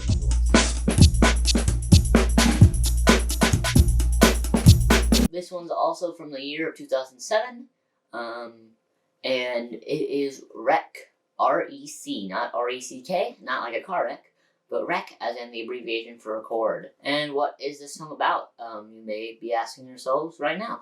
It's about a group of people who's quarantined in an apartment complex, but it's very suspenseful and tense nonetheless, because our main characters are two people, one of which is never seen, because there's a news reporter and a camera operator. And they are there because they were following a group of firefighters who had to go there because they were called in. And the whole film is very suspenseful because you have these police, and then you also have everyone else. And the police are trying to, keep everybody else away from the truth because they are called in there by the police. And the police are actually the people that are locking them all in there. And so this one police officer who's in there knows what's going on to an extent, but he doesn't want to tell everybody else because of his orders. And everybody else is just trying to figure out what's going on and trying to escape. But the authorities, the police of the town, are locking them all in there, even though they know that they're all going to die, because the virus that's infecting them is turning them all into zombies, bloodthirsty zombies who kill each other. And this might seem like kind of a cliche, like, oh, zombie viral infection stops it from just being a cliche zombie flick, is the fact that it's a TV crew, and it's a found footage type film. And they have a reason for it to be found footage. It's not just one of those films from this era that just make it found footage because it's a popular thing. There's a reason. They're a TV crew. It's a camera crew. And although it's only one person. But it's a news anchor. And they're there on scene reporting, and they're trapped in here. And this camera is what's being used to record everything that's going on. And since it's a digital camera, we have these glitchy effects throughout the thing. Sometimes the audio cuts out, and it adds to the suspense and the immersion of the film, and really makes you feel like you're sucked into the universe of the film, and you're there with these characters who don't know what's going on, locked in a building. And that's one of the best uses of found footage, where it immerses you in what's going on and doesn't just feel like a gimmick. And that's what makes this film so suspenseful, is the found footage. So I do think found footage can be used in a good light, especially in this film and the Blair Witch Project also, which are the two found footage films I watched this month. It actually feels like these characters are going through, being locked in this building. And at the end, when they do get to figure out what's going on, I do think it's pretty cool what they did at the ending, where it gets revealed at the very end what's going on. But also, I feel like that kind of cheapens the effect, since they don't know what's going on throughout the whole film. When you get to the end, it's mostly just exposition of trying to explain the whole thing, which I do think they could have worked around that by not feeling the need to explain everything and leaving a lot up to more interpretation. Although I do think they could have kept the ending scene and had the possessed child from Madrid sort of, revealed, and have all that, and have some of the audio recordings. But really what it is these people reading newspaper things, and then the characters in the film saying, oh, it must mean this, this, and this. And then they listen to the audio recording and, oh, I can't believe this, this, and this. And, that kind of cheapens the ending for me a little bit. And also the whole movie, they feel need to rely on jump scares. Of course, there's no outside, jump scare noises, but the jump scares happen so often in the film that it feels just really cheap. Super uninspired and unimaginative, uncreative films usually use jump scares to get their point across. And when a film is this suspenseful and has this much good going for it, to see it cheap out and rely on that aspect is really saddening. But yeah, overall, this film was pretty good, I think. There's some things I don't like that much about it, but it's pretty good. And I'll also give this one a 7 out of 10.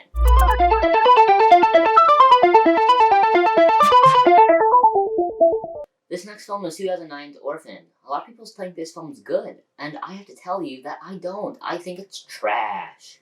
Absolute garbage. The worst film I've seen so far. And why is that? Well, the film is about this orphan, as you can see from the title. Her name is Esther, and she's from Russia.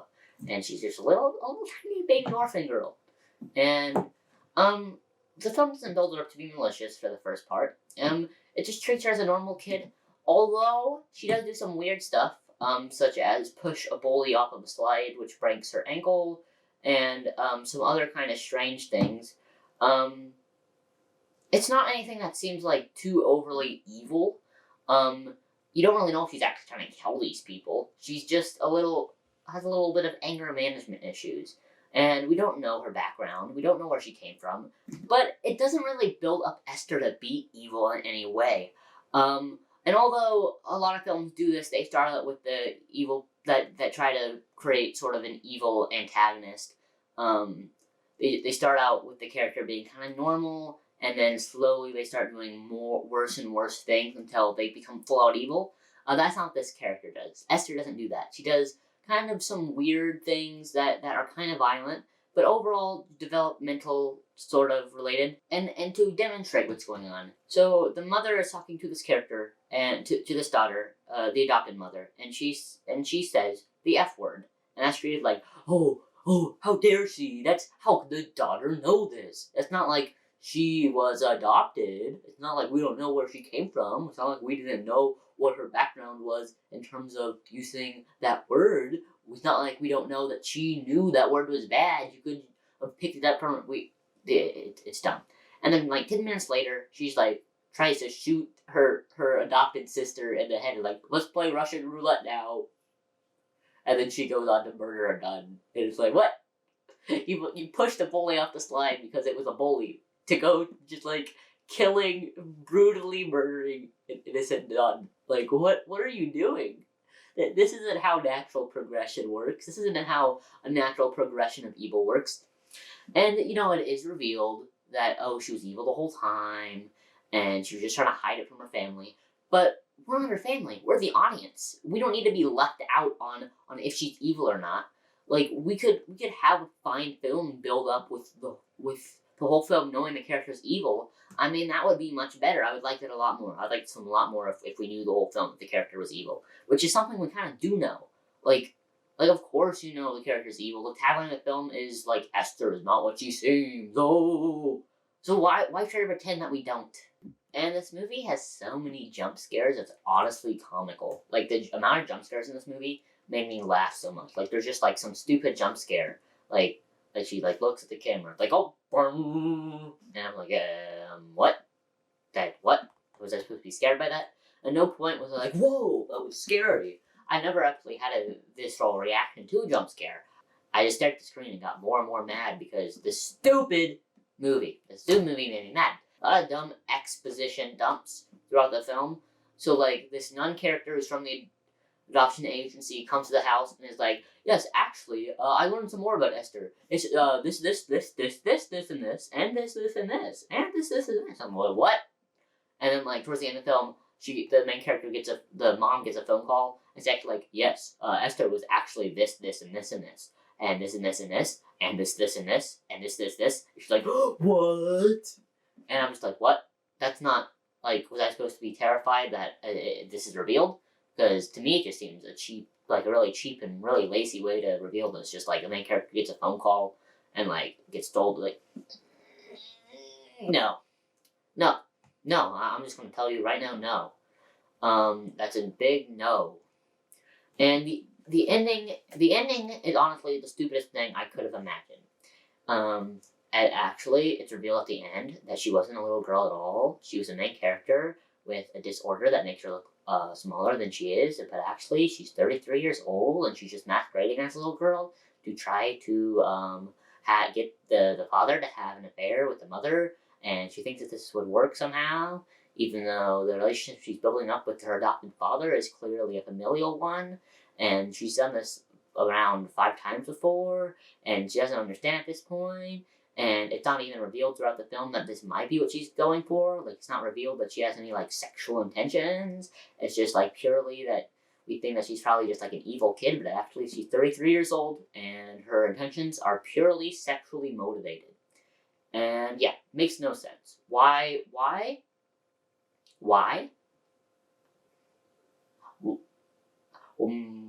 Well, I'm done talking about this movie. So yeah, bad movie, dumb movie, 1 out of 10, bad, dumb, dumb, bad. Bad, bad, dumb, dumb, bad, dumb, bad, bad, dumb, bad, dumb, bad. Bum, bum, bad, bum, bum, bum, bum, bum, bum, bum.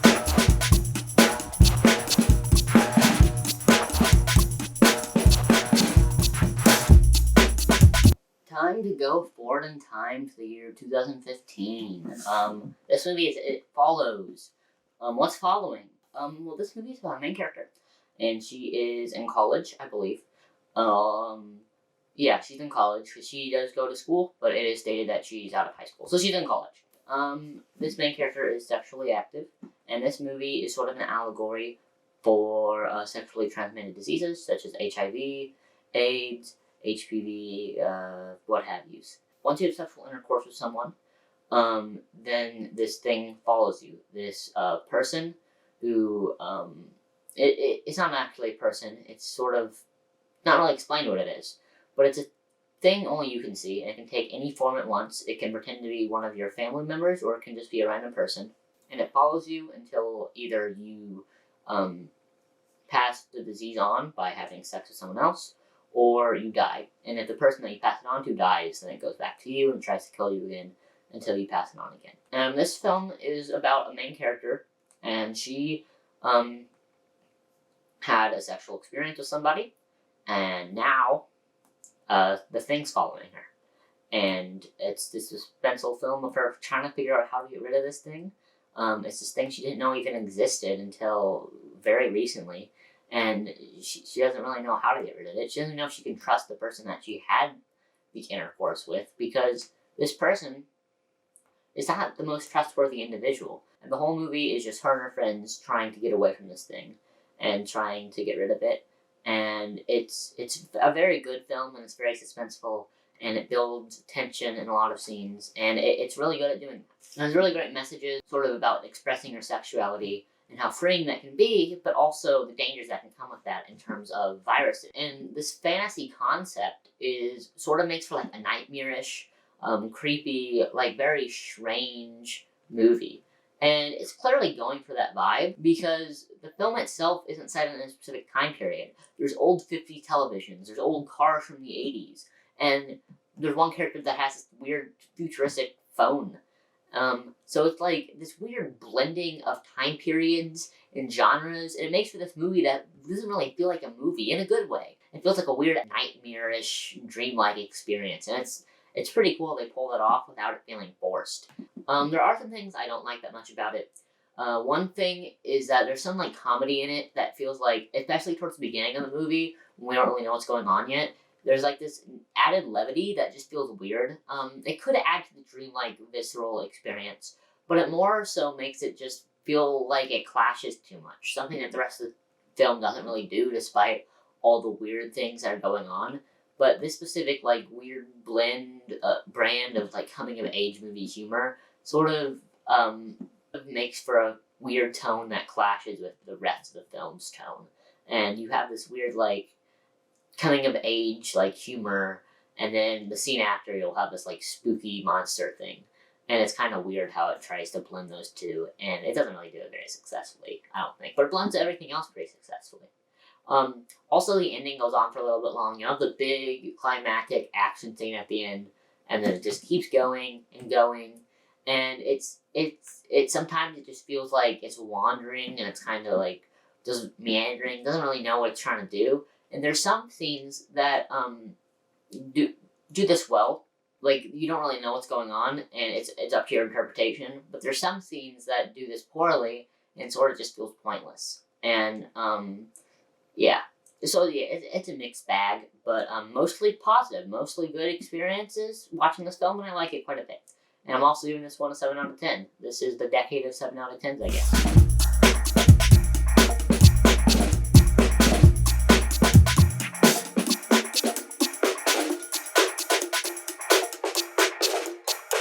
The next film was not a 7 out of 10. It's better than that. It's the VVitch, or the Witch, or whatever you want to say. But the cover distinctly has two V's making up a letter that looks like a W. But it's not a W, it's two V's. So this movie is set in New England, more specifically the 1600s. It's about these ultra-religious pilgrims, and they make a settlement outside of, and they make a house and a farm outside of the normal settlement because they got kicked out of it. And they are right next to the woods, and there's this sort of folktale type thing of the Witch of the Woods. And the only people that really know about it are the two youngest kids. And they keep talking about this Witch of the Woods, and the whole film is kind of us trying to figure out what the Witch of the Woods is. Is there really a Witch of the Woods? And why everything's happening. And it's one of those films that isn't really cut and dry. It's very, like, interpretive. You're supposed to come up with your own interpretation and your own meanings of what's going on throughout the film. And you don't really know. And it doesn't really tell you. One of the first things you see is a baby disappearing, a baby getting stolen, and we don't know where it went or what happened to it. And it's really this sort of family drama of these two characters, of this whole family kind of divided on what's going on. And our main character is this sort of like teenage age girl. And most of the characters in the family are sort of against her because she's the last one that had the baby. And everyone thinks that she's the one who took it. And throughout the film, tensions rise. And yeah, it's really dramatic and really cool. And it's just a really, like, altogether well-made film. The set design, the acting, everything. And they go right down to the dialect of how they speak. It sounds straight out of the 1600s, really. And, the set design is really, well made, and it looks like you're looking at sort of a pilgrim time settlement. And also, the plot itself is very, like, folktale-y. It's not ripped directly from one source. It's not, like, a direct adaptation of a certain folktale, but it feels like it is. Because of the director and the writer, Robert Eggers, who also made The Lighthouse, which is also a really good film. You should check that one out, too. He's really able to shape this whole and mold this whole world that just feels like it's ripped straight out of this time period. It really feels like you're watching or like a direct adaptation of a book from this time. And he's able to do it justice without it feeling overly forced or anything. And the ending is also really good, and it's a really interpretive ending. You have to interpret what you think happened at the end. And yeah, I don't want to spoil a whole lot about this film because of how good it is. It's one of my favorites so far, and I'm also giving this one a 9 out of 10.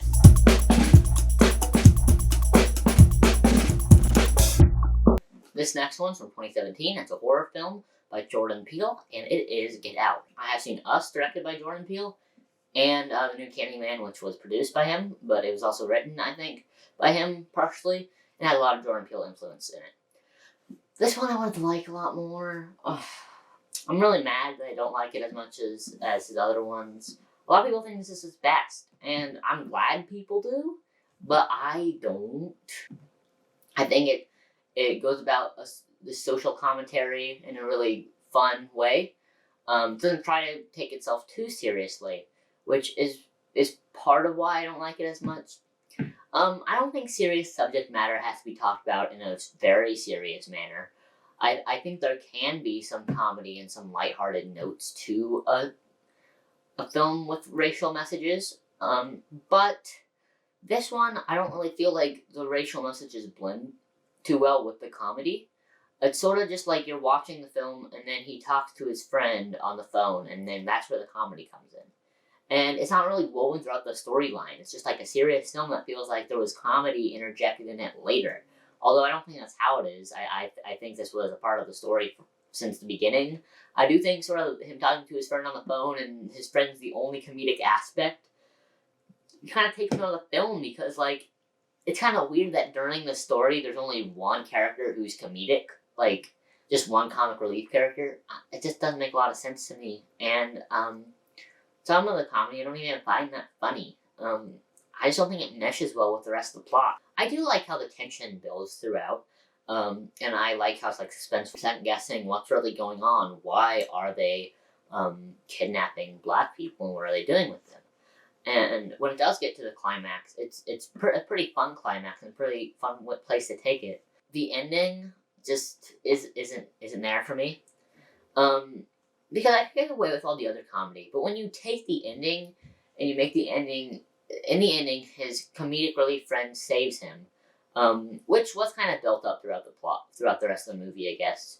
There was his best friend trying to figure out what's going on and what's happening to my friend. Why isn't he responding to my text messages?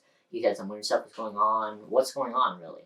And, that's all fine and dandy. But the end of the film, it's like a plot twist in a plot twist. So it's like a cop car rolls up and you're like, oh, he just killed all these evil white people, but now it's going to seem like he's a bad guy. And the cops are going to arrest him, and that's the alternate ending. And that's the ending I wish we got. I think it would have been a much better, something to kind of chew on, something to sit and think about and just leave that message inside of you. Like, maybe I should think about these social messages a little bit more. But I feel like adding this comedy and adding the ending where it's kind of like a happy ending and making it so detached from reality in that way makes it less like a film where some people would watch it and be like, whoa, that left me with something to think about. And more like a film where people can be like, that was funny ending. I liked how comedic relief character saved him. Funny movie, ha ha ha ha. And that's I don't like that. It's instead of letting you sit and stew with this social message and commentary that it tries to implant inside of you, it kind of just leaves you with a happy ending. Which, I don't have any problems with happy endings, but when the film is a social commentary and the ending kind of goes against the social commentary that is in the rest of the movie, it kind of, it doesn't work. And in this case, the happy ending didn't fit, and I don't like it that much. The ending, the rest of the movie's fine, although I think the comedy's kind of weird. So yeah, it was okay. I thought it was a good movie, but it is a really mixed bag. So overall, it's a pretty average movie, I would say. Not as good as some other people say, but I will give it a 6 out of 10. I don't think it's the worst thing in the world. It's not bad. It's just not my favorite, and I feel bad that it's not my favorite.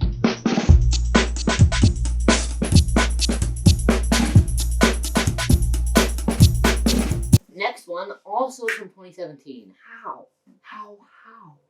And I'll answer how, because this it comes at night. It comes at night.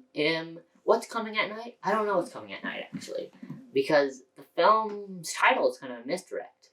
You think there's going to be some spooky monster coming, but there's not. And it's the best post-apocalyptic film I've ever seen, because it's not like something like A Quiet Place or I Am Legend or something, where there's a spooky monster, and that's where the apocalypse came from, or there's like a bunch of zombies, and that's where the apocalypse came from, and they're all like, oh, we have to hide from the zombies. This is a tense movie where we're trying to escape everything that's going on and hide and live in this post-apocalyptic world as nomads. And that's not what the movie's about. It's about this family. They have a system, and they live in a boarded-up home, and they live sort of a quiet life in the middle of nowhere, away from the rest of the world. And then this other family comes to live with them, and at first they're a little hesitant, but they accept them. And the whole movie is kind of like I don't want to say fun, but it's like a family drama. I've used that term a lot, but it is like a family drama. This is the most family drama film I've seen in this month, because it's you get all the dramatic aspects of them trying to fit in with this family, and then they do fit in, and there's a lot of comedy, some awkward moments.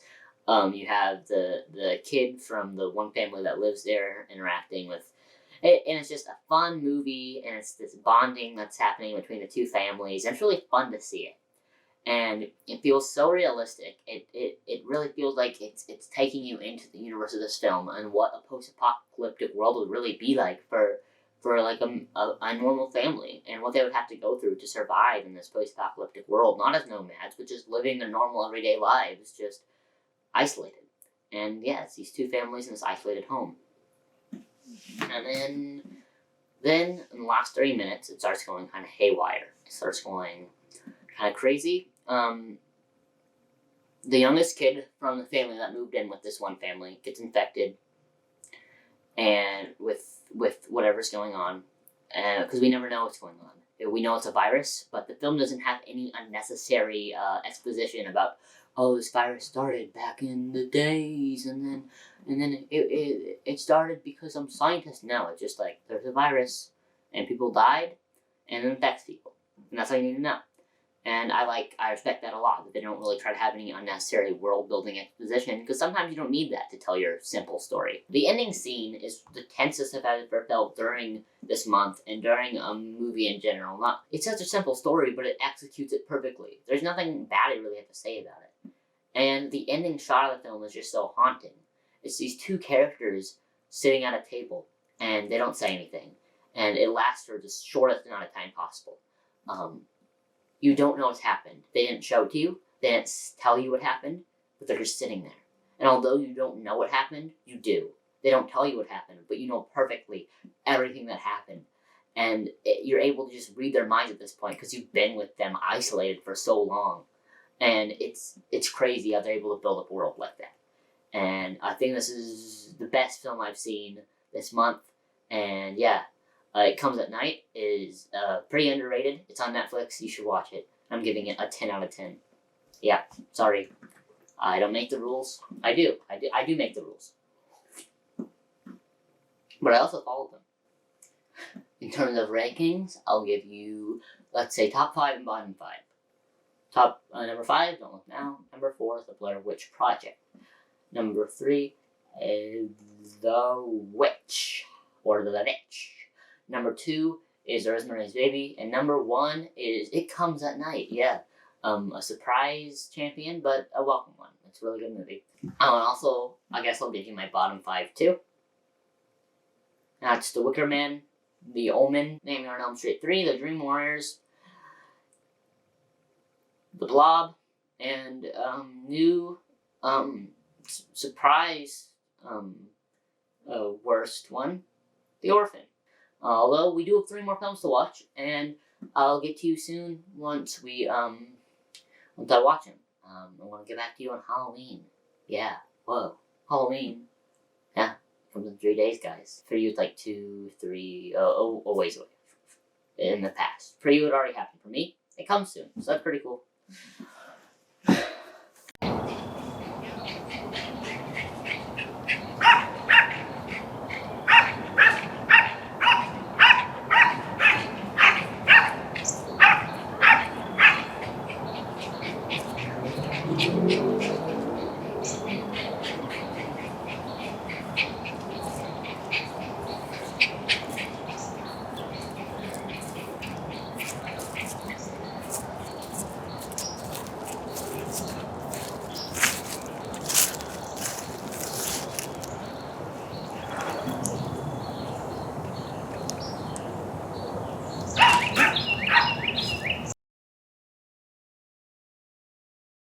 It's Halloween night now, yay! And I watched 3 movies since Friday.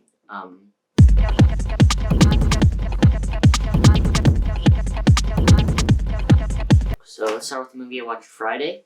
It was Mayhem from 2017.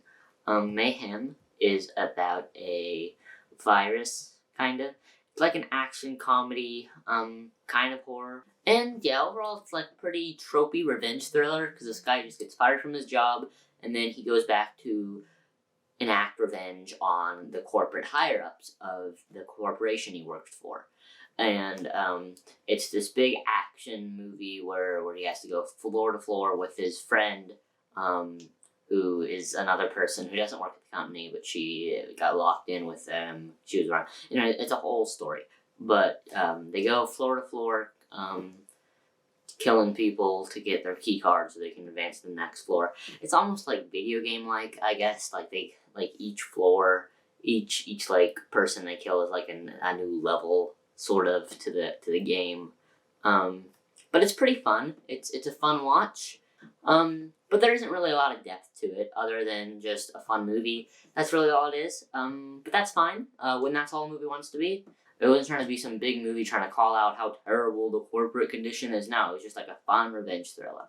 And that's all it was trying to be, and that's all it is. And it succeeded at being a fun revenge thriller. There was some stuff I didn't like about it, like the voiceover exposition, kind of explaining everything. I hate when movies do that, because it's like, oh, you have to know every single thing about the virus. You have to know every single thing about the backstory of the legal loopholes that let me kill the people. I just want to see you kill people. Like, this is a dumb movie, it's a dumb fun movie, and we don't need all this exposition, all this voiceover, narration exposition, trying to say like, oh, this was me, oh, you see that guy over there? Yeah, that's me, and I'm about to undergo the craziest experience of my whole life. No, he didn't say that, but it might as well have said that, because it was so tropey. I mean, there was also some characters I didn't like too much, like, the big boss, the big evil corporate boss. He's just like a stock evil character. He has no reason to be the way he is. He's just like evil for the sake of it. Like, even if a movie doesn't want to have a whole lot of depth to it, it could at least try to explain characters' motivations and, not treat the audience as stupid people who need to know every single aspect of a movie's universe in order to take it, in order to understand it. Like, wait, what about the legal repercussions? What would happen then? No, I don't care. It's not that kind of movie. That's not the movie you're trying to make, so stop pretending it is. Yeah, overall, it's a pretty good movie, I guess. I'll give this one a 7 out of 10.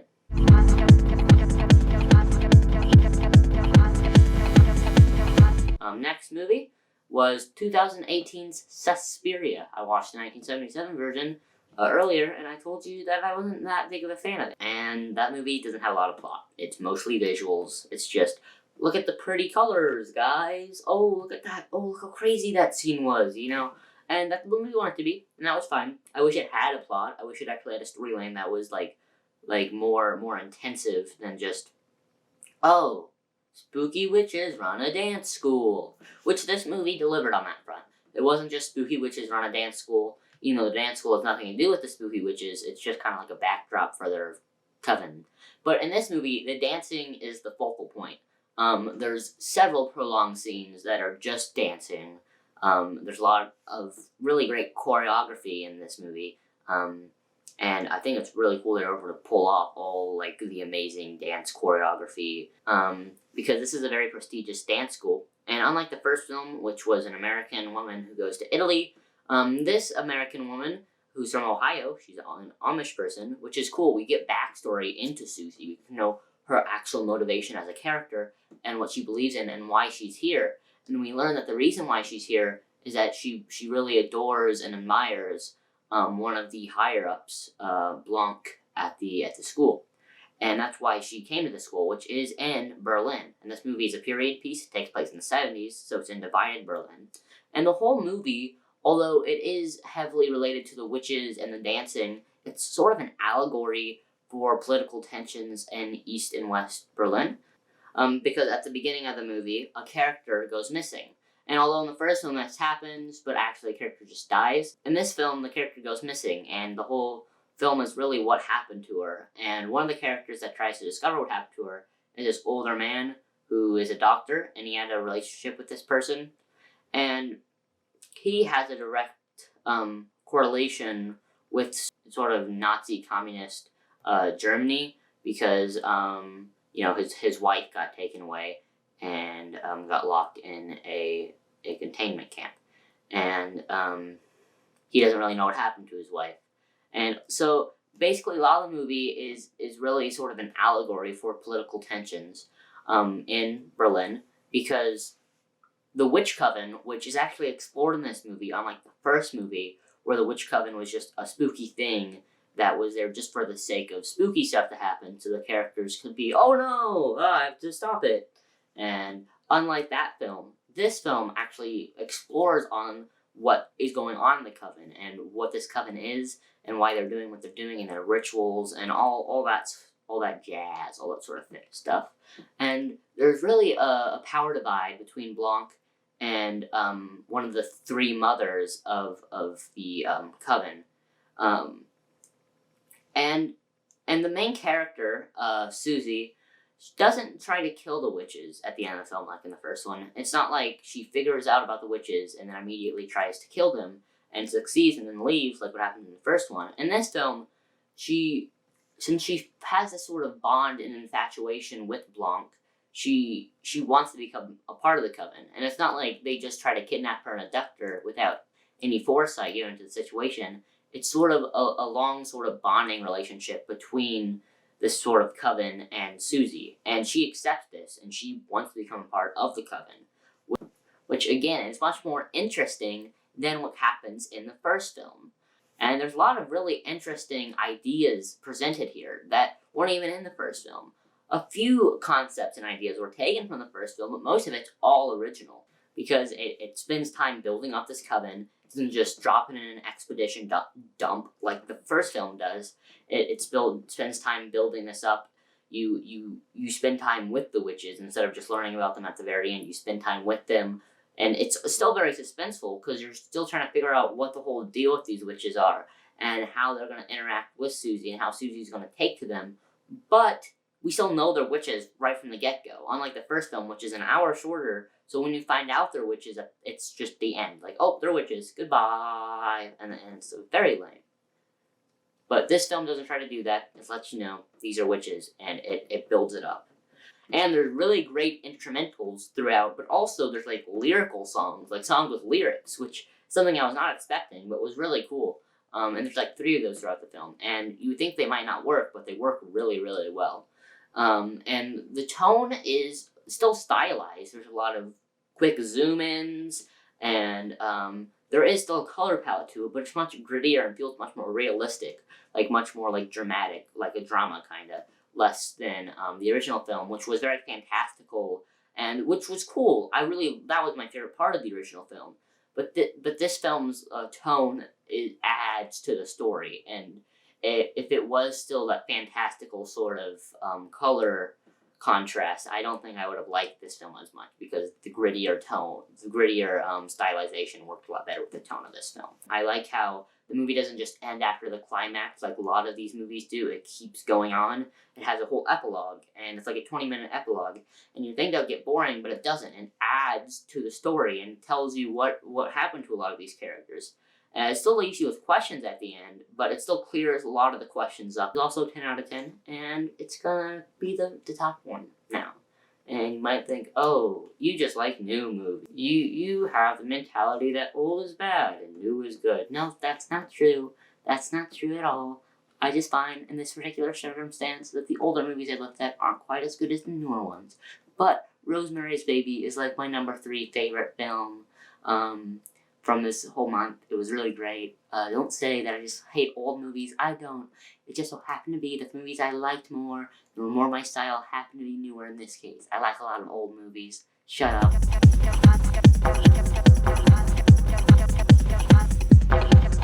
Now we're at the movie I watched tonight on Halloween night. Can you guess what it is? I bet you can't. No, you can't. It's Halloween. That movie came out in 1979. How can you watch it now? I switched the order around because I wanted to watch Halloween on Halloween. It's a pretty good slasher. One of the better slashers I've seen.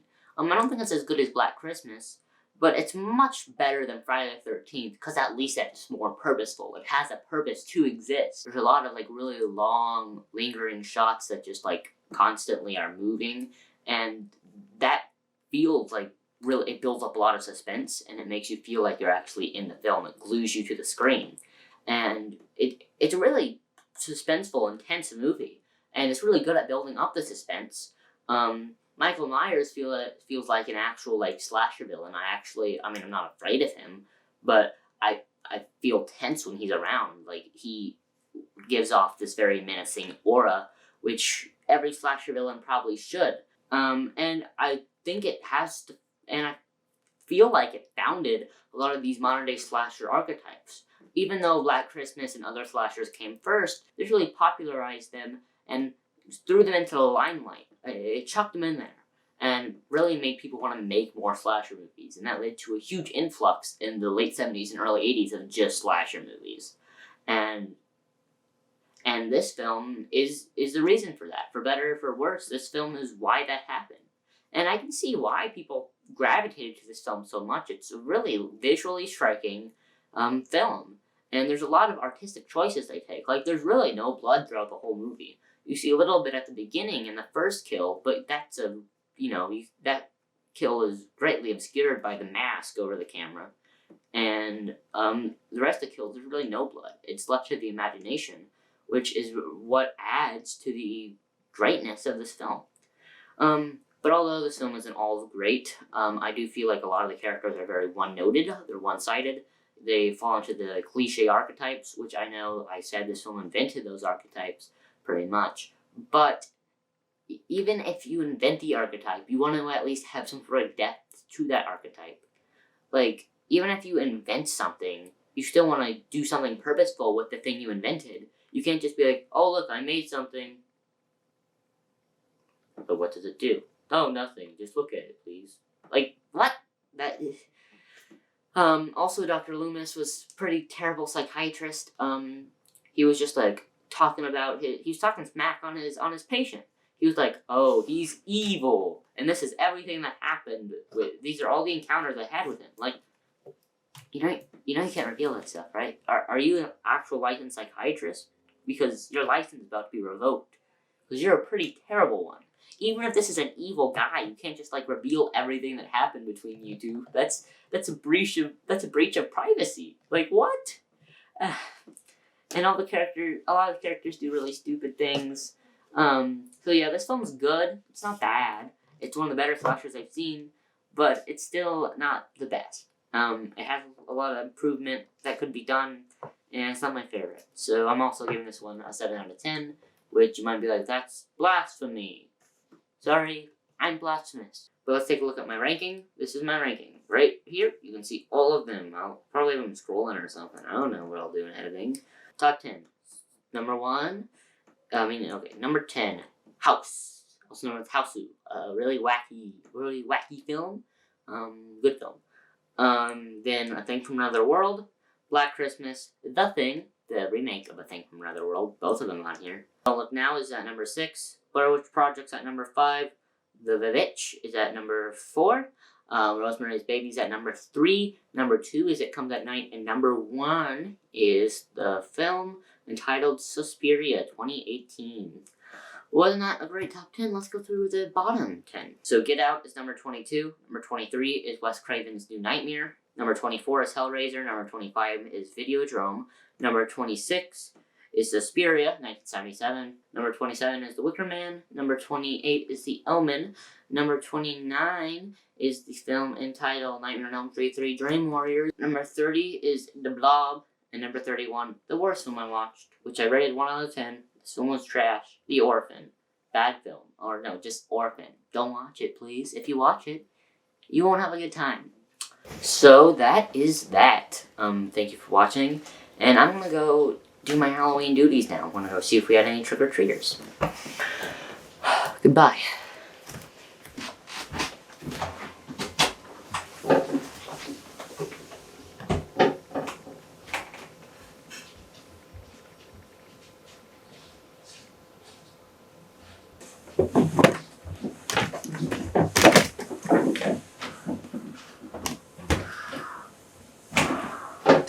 Seems like we are out of luck. No trick-or-treaters this Halloween. Who are you? Get out!